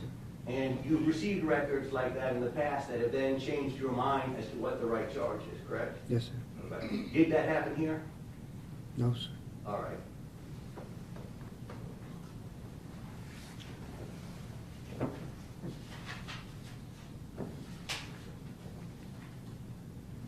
Now, there was questions from the state to you in regards to whether or not it's the propriety of letting a witness watch a tape or being shown evidence at the time they're making their statement, correct? Yes, sir. Okay. And you said no, you don't think that's proper, you would use still photographs, correct? Mostly because of our technical situation. Okay. And it would depend on case by case on how we approach that. Okay. On this case, though, do you have any reason to disagree with me if I told you that Miss Lee, when giving you her interview on the phone, she tells you, okay, I'm going to tell you exactly what happened. I'm watching the video as we are talking on the phone. Do you have any reason to disagree with that? That was in the transcript? No, sir. Okay.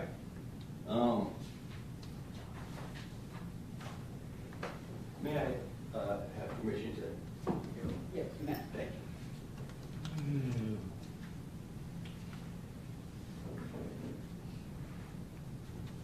Just again, this is clear, correct? Gentlemen? It is. Thank you. Okay. As long as you don't hold it up and point it at I will. Yeah, keep it down. I will. Detective Evans, you've worked numerous cases with deadly weapons, correct? Yes, sir. Okay. And let's get something clear right off the bat. In order for someone to be threatened with a deadly weapon, they have to see it, correct?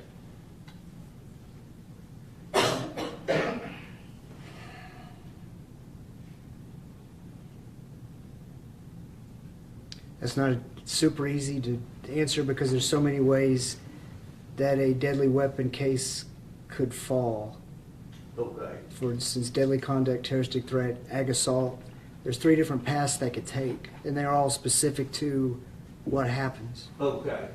So I see what you're saying now. Deadly conduct or terroristic threat, I can see how that happens. Terroristic threat's a misdemeanor though, correct? And deadly conduct is as well. And deadly conduct is well. For, I should have been more specific, for an aggravated assault, you would have to see the deadly weapon. You would have to know about it, correct? It's more than just that. It's more than just knowing about it. It's more than just seeing it. It's more than just seeing it, okay. Just seeing it's not enough. Correct. Okay. But if you, let me ask it this way, if you never see the deadly weapon whatsoever, if you don't know it exists, you don't have an aggravated assault with a deadly weapon, correct? Those questions are more about the end result than the. It's possible to have an ag assault without seeing it, because somebody could get shot and never see the gun, Okay. and so Okay. I'm trying to be specific to what you're asking. Thank you. I'm asking it in a stupid way. In order to have an aggravated assault, deadly weapon, by threat, where there's no serious bodily injury, you would have to know about the deadly weapon, correct? Could you repeat that? It's going around. In order to have an aggravated assault by threat with a deadly weapon, Okay. not serious bodily injury, you would have to know about the presence of the weapon. The easiest way I can answer that, Objective, non-responsive. He hasn't answered it, Your Honor. Okay, ask the question again. Yeah. I don't have real time. Yes, Your Honor.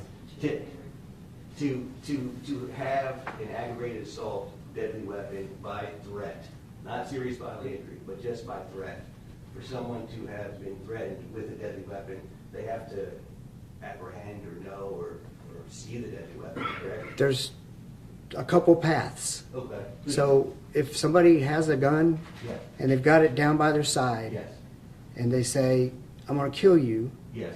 we do terroristic threat because they have the immediate means to carry out that threat. Okay, And terroristic threat is the only one that involves an element of fear. okay, There's no other, like ag assault doesn't matter about fear, it's not part of it. okay. Terroristic threat is, there's fear involved.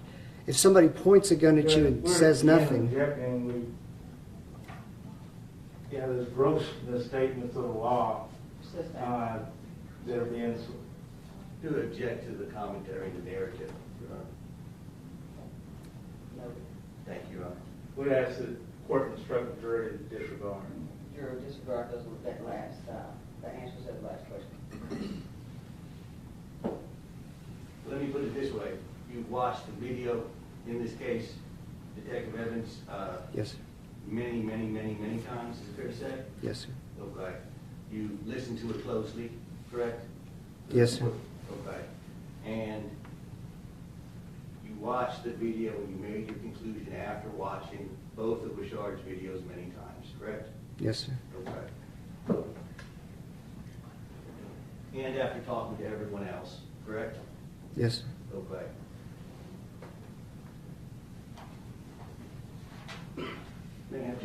One moment, Your Honor. I don't have much longer with you. Thank you, Judge.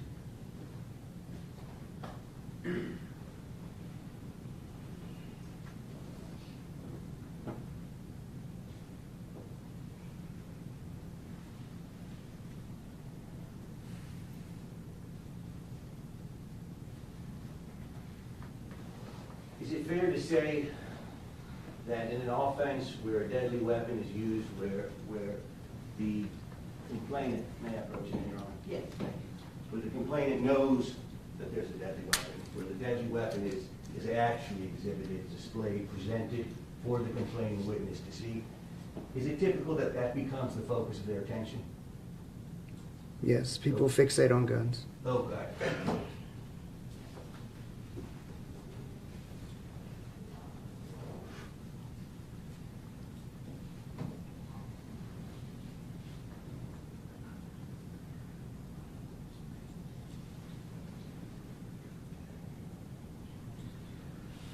You watched the video, and I'll stop announcing questions like that. In the video, is it clear to you that Ms. Lee tells Mr. Sheffield that he's going to get dealt with?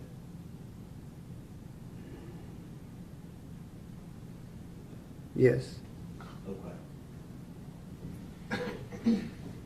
And is it your experience from patrol, from all of your experience, including your current experience, that that is a very specific threat? No. Okay. Can it mean that you're going to get seriously assaulted or murdered? Potentially. You're talking about speculative answers? I mean, No, it could no, mean Well, anything. it's back to the speculation, but we want it. I'll withdraw it.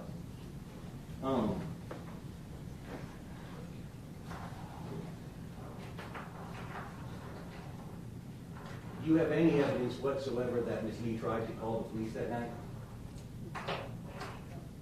Other than she's told me, I don't have any evidence. Okay. Were her actions consistent with someone who was trying to call the police when she retrieved her phone and then never called them? I mean, consistent, I'd have to guess. I mean, That's okay. Back to the speculation. Okay.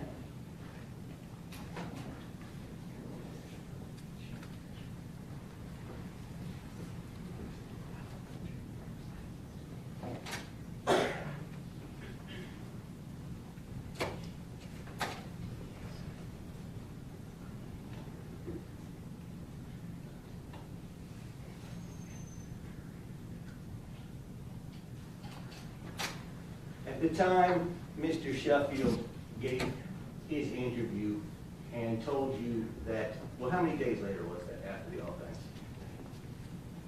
4 or 5? Okay. And at that point, there'd already been a ton of media, correct? Yes, sir.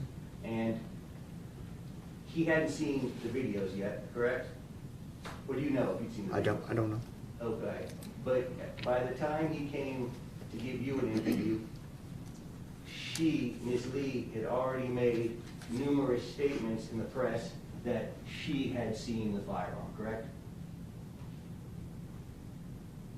I honestly wasn't focused on statements in the press, so I can't tell you if that was the fact or not. Oh. She told you she did an interview with WFAA, though, correct? Yes, yes. And is it fair to say in that interview with WFAA, she said she saw a firearm? Yes. Okay.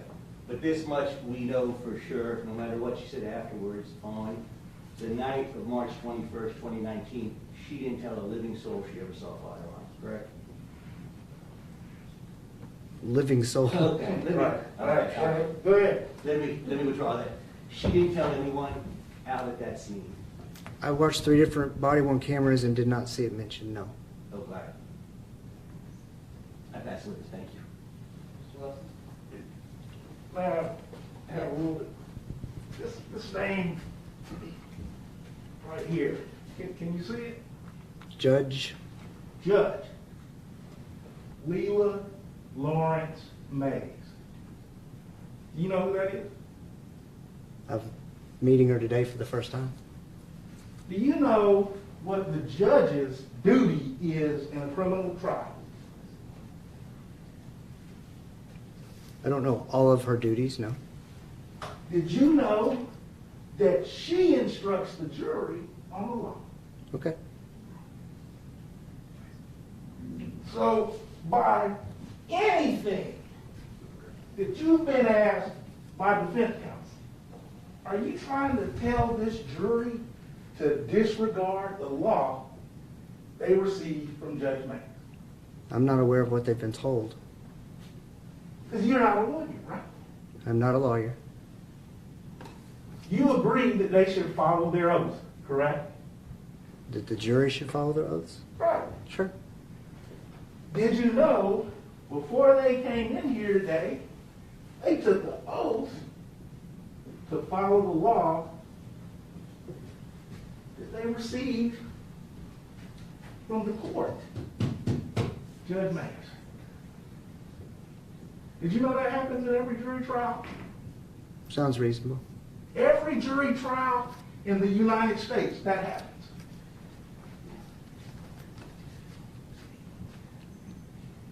You didn't know that, did you? Your Honor, at this point, I think it's abusive detective evidence, what he's doing. I've let it go on objecting for long enough. But it's improper, it's irrelevant, it's argumentative. Over. I mean, that's how criminal cases work. You understand that? Yes, sir. There's an indictment, there's evidence, then there's a jury charge. Right? Yes, sir. Police officers don't decide cases, correct? Yes, sir. And y'all, that's the core of the United States criminal justice system is the jury trial. I'll Do object to you? him testifying, and at this point, it's irrelevant. You can move on, Mr. Wilson. So nothing you said today has been intended to ask the jury to disregard the law that they received from Judge Mays. Is that correct? All right. We'll pass it with this. You think, Kirk? Yeah. Thank you, Judge. Okay. May this witness be excused? Yes. Defense? Yes, Your Honor. All right. Thank you, sir, for your testimony.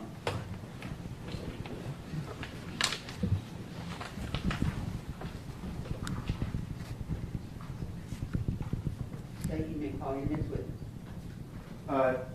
Your Honor, ladies and gentlemen of the jury, this time to state. What we'll need to do now, I think this is a good time for us to have a break. Because we have not had our afternoon break, we know y'all were taken out at one time. So let's go ahead and do that for about 15 minutes. All rise.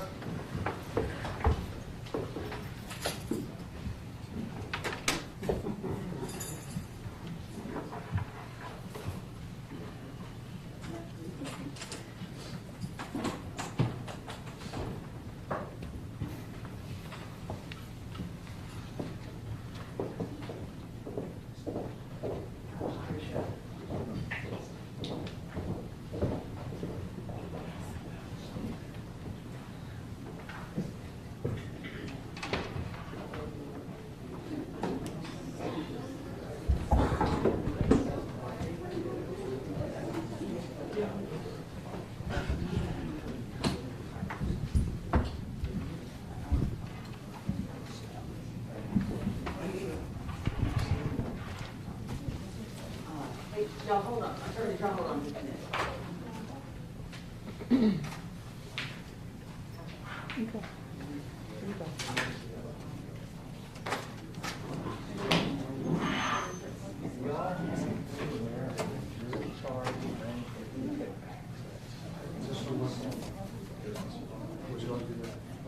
Now, we're gonna see, I know we're getting ready to stop on the charge, I have quite a bit of the response. all right, I'll take a look at it. see what you got. Yeah, I mean, I use Harris County, so. Yeah, the Harris County jury charge. Right right? there. Okay, so tell me what y'all were saying about the charge and what the plans are for that. What I really planned on was, okay, so right now what I really like y'all to do is go ahead and figure out, I have asked the court board to come back in 20 minutes.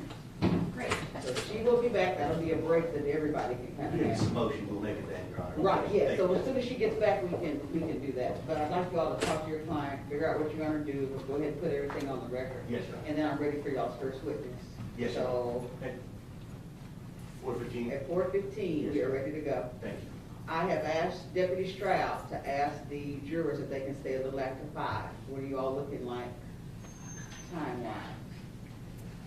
This is gonna, let me just tell y'all this. Yesterday we talked about timing.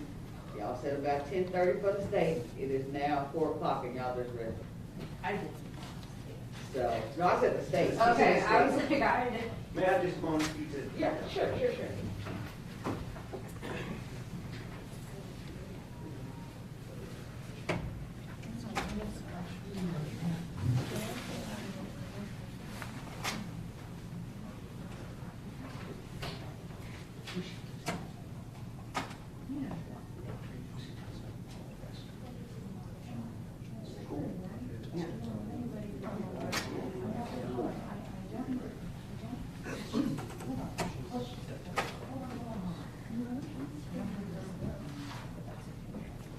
Hey.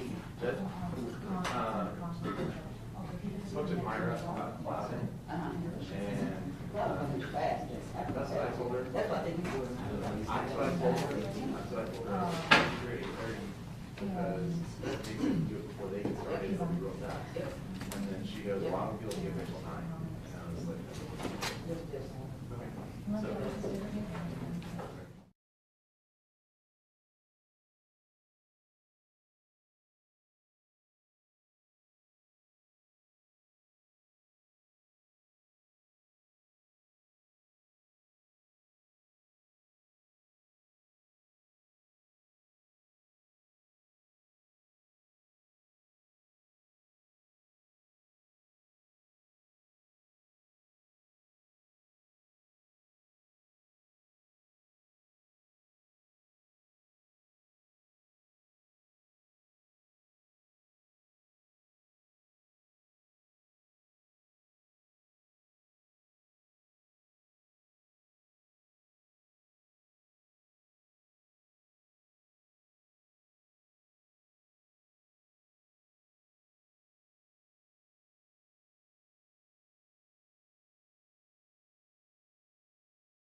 That means that you all are about to put him on the stand. No. Okay, I just want to be sure, y'all don't need to put anything on the record, and we are on the record as that is being said, is that correct? Yes, Your Honor. We Thank you. Well, discussed- we would ask if Mr. Sheffield has not made a decision not to testify, that the record reflect that he was admonished that he has a right to testify, or the right not to testify. What we need to do now. Yes. Okay. Thank you. Let me have a stand. Raise your right hand. You swear or affirm in all matters before the court, except the truth, the whole truth, and nothing but the truth, so help you God. Yes, Your Honor. All right, you may lower your hand. Mr. Sheffield, Sorry. Mr. Sheffield, we discussed with you your rights, your absolute right to testify, and your absolute right not to testify, correct? And you understand those rights? Yes. We've discussed the potential pitfalls of both options, correct? Yes. You feel like you have a good understanding of your rights, your Fifth Amendment rights in regards to whether or not to testify? Yes. Have you given it plenty of thought? Yes. Which do you wish to do? Testify or not testify? Not testify. Okay. And that's consistent with our advice to you? Yes. Okay. Thank you, Your Honor. Nothing further. All right, thank you. Anything further from the state or defense before we bring the jury back in? No, Your Honor, I believe that the defense has one exhibit with some segments that will be published. Mr. Turlstein is going to publish that, and then I believe that they will rest, I guess. Correct. Uh-huh. So, So did you all want to bring out the exhibits now, or you going to do it? yeah, if you want to tee up your technology. Oh, it's on there, okay, yes. It's just an additional body cam to agree to, and I'm gonna play like a minute and a half of video. So, I would just say maybe tee it up, so. It's already. Well, let me tell you what I need to do. I got to go back, do 10 minutes back and back before we bring the jury in. So if y'all go ahead and tee it up. I'm ready. You got 10 Yes, minutes. Your Honor.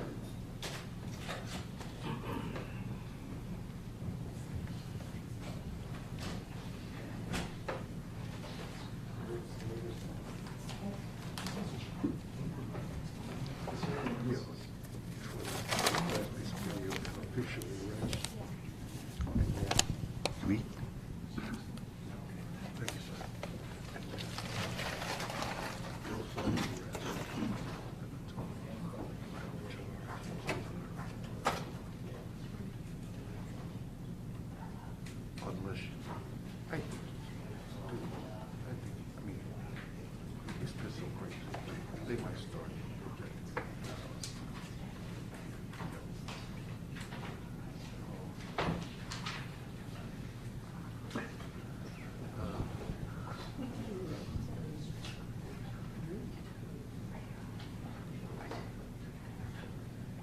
It's still gonna take probably a half hour.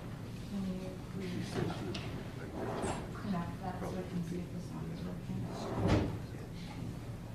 then they gotta get the equipment to play it. They're always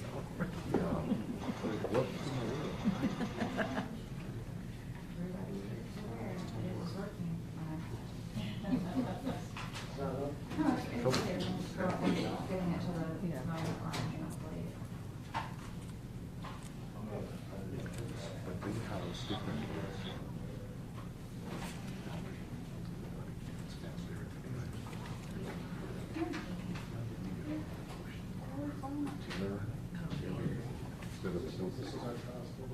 You know? Yeah. Well, the problem is that we have two monies that are not, that are all, I'm guessing that all are not really. Second and 16th. Right, so you're available on the 17th, you're available on the 19th. Kind of have it.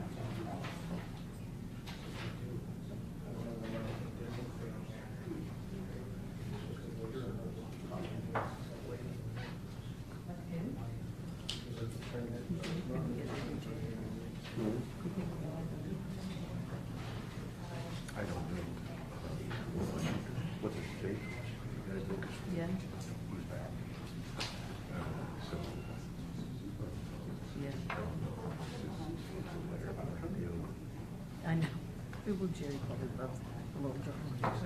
Two things about Jerry. He loves troublemakers. You have trouble. That's true, that's right. I like that about you.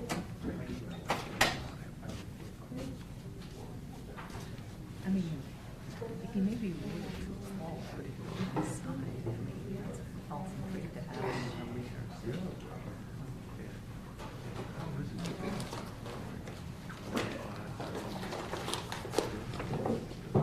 Yeah. Yeah.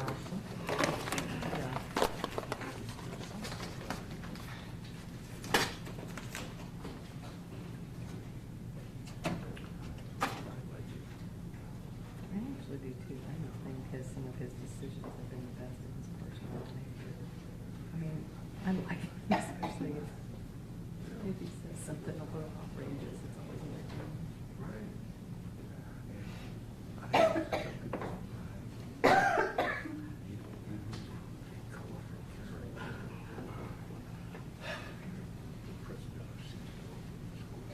Yeah.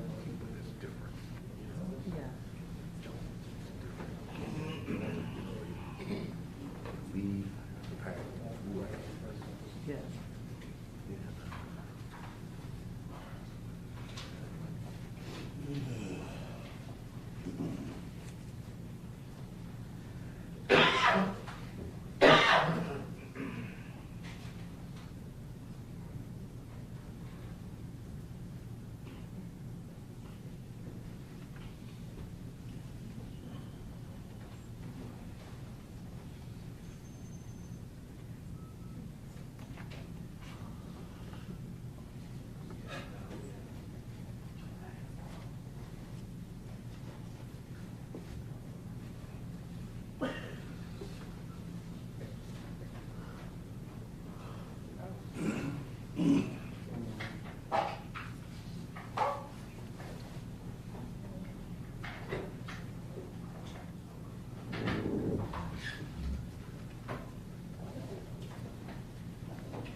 All right.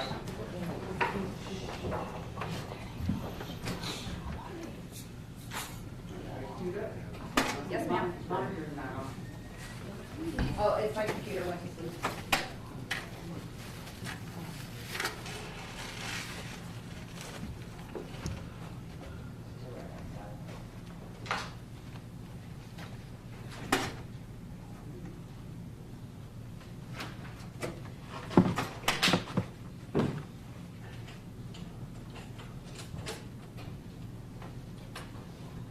All rise.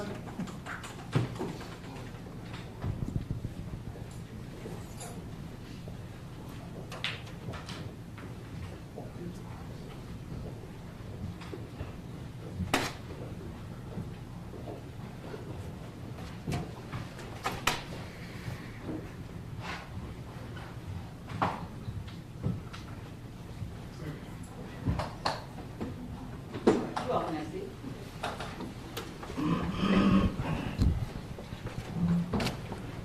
All right.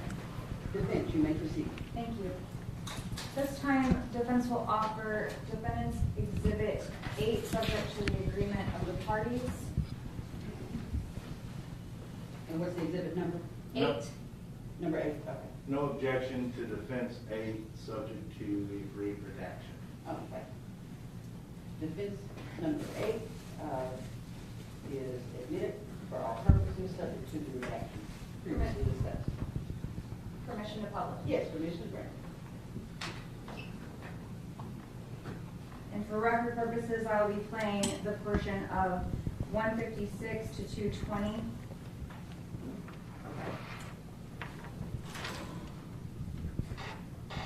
Stop right here and try to go down the street. She was opposite way. She was crossed over the lane. I couldn't even get by her. So I started out the same way.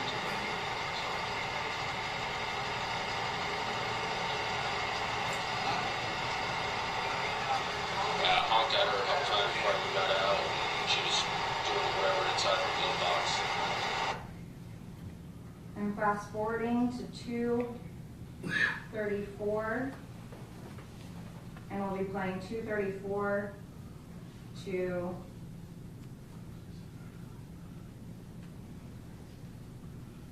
306.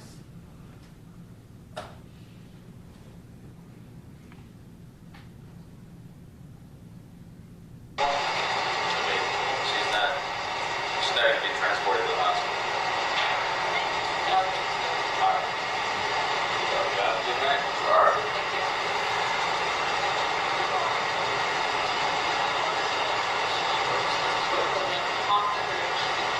Because she didn't move or anything. I got out of the vehicle. I went over there. I talked to the people over at the hospital as well. And they're like, yeah, no, she's doing coke with her friend. Her friend's checked in over there and went up to the room. So. And lastly, I'll be playing 323 to 356.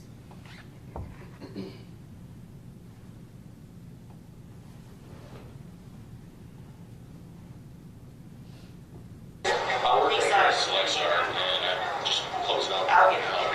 She's parked halfway out the street, and I can't get by, so that's the only reason I got out to see her.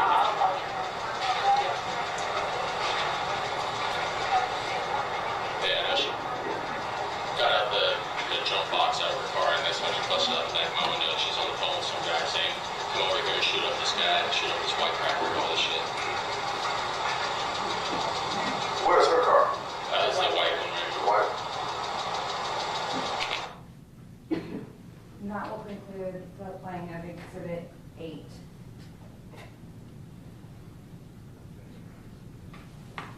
At this time, Your Honor, counsel, ladies and gentlemen of the jury, defense rests. Very good. So for the jurors, what that means is that you have heard all the evidence that you will hear in this case.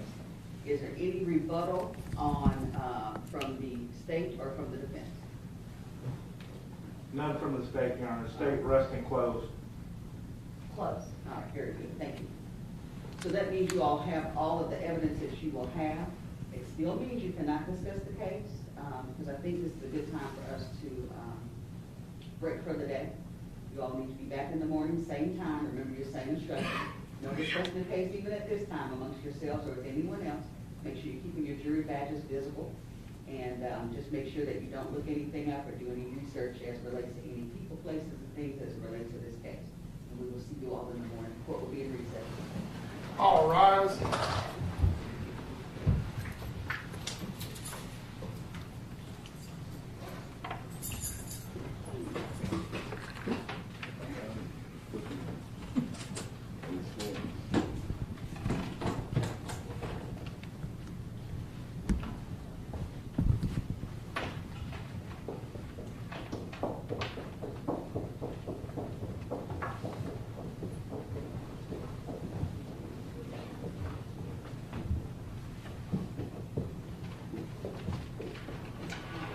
All right, y'all can have a seat. All right, some of your proposals as it relates to the jury charge. Y'all were talking about the timing of it, y'all are gonna get together and you have this and who has what? Either that or you can both give me your proposed and I'll put one together. Whichever y'all prefer. Judge, we are working together, We're working on one and they're still working on one. And I want to, so I don't even know for sure what's there, if there's in other words, there may be some issues as far as even what's going in the charges. So. Well, that's what we need to do right now, because I'm gonna tell y'all right now, don't y'all leave here. We're gonna stay here until No, we all get, I'm- because either we need to agree to this. Either each of you give me your proposed charges and I'll put a charge together. And because, let me tell you what I'm trying to do. I don't want us to waste this time. I know it's almost 5 o'clock already. I need us to get this charge done so that first thing in the morning, we can argue and let the jury go out. Absolutely. So I just want to be sure, because what I can foresee happening, if we don't do this tonight, y'all gonna come tomorrow, you're gonna have your charge, you're gonna have your charge, it's gonna be a big old argument, we're not gonna finish that argument till noon, and then we're gonna be here Monday, and then it'll be Christmas. We are not going to do that. Yes, John. So tell me how much time you need to get your proposed charge together, or do y'all want to work together to discuss what charge you want to put I together? think that's what we're trying to do. I think that we were just at a point where we had such rough drafts individually that we didn't want to send it to the other and embarrass ourselves. I see, I So- got you, I understand. We are trying to work together. Right, but I also wouldn't be, it would be helpful to know from the court, hey, this is what I believe the proposed charges should be. So if you could give So us an we idea have- of what's going in them, so that we don't. Not doing it, I can tell y'all that. Well, then Y'all that's- can give me your proposed charge and I'll tell you what goes in. My Who only wants to reason play for the that, card first, right? That's right. my only reason for that is so that we don't waste time arguing language for something you're not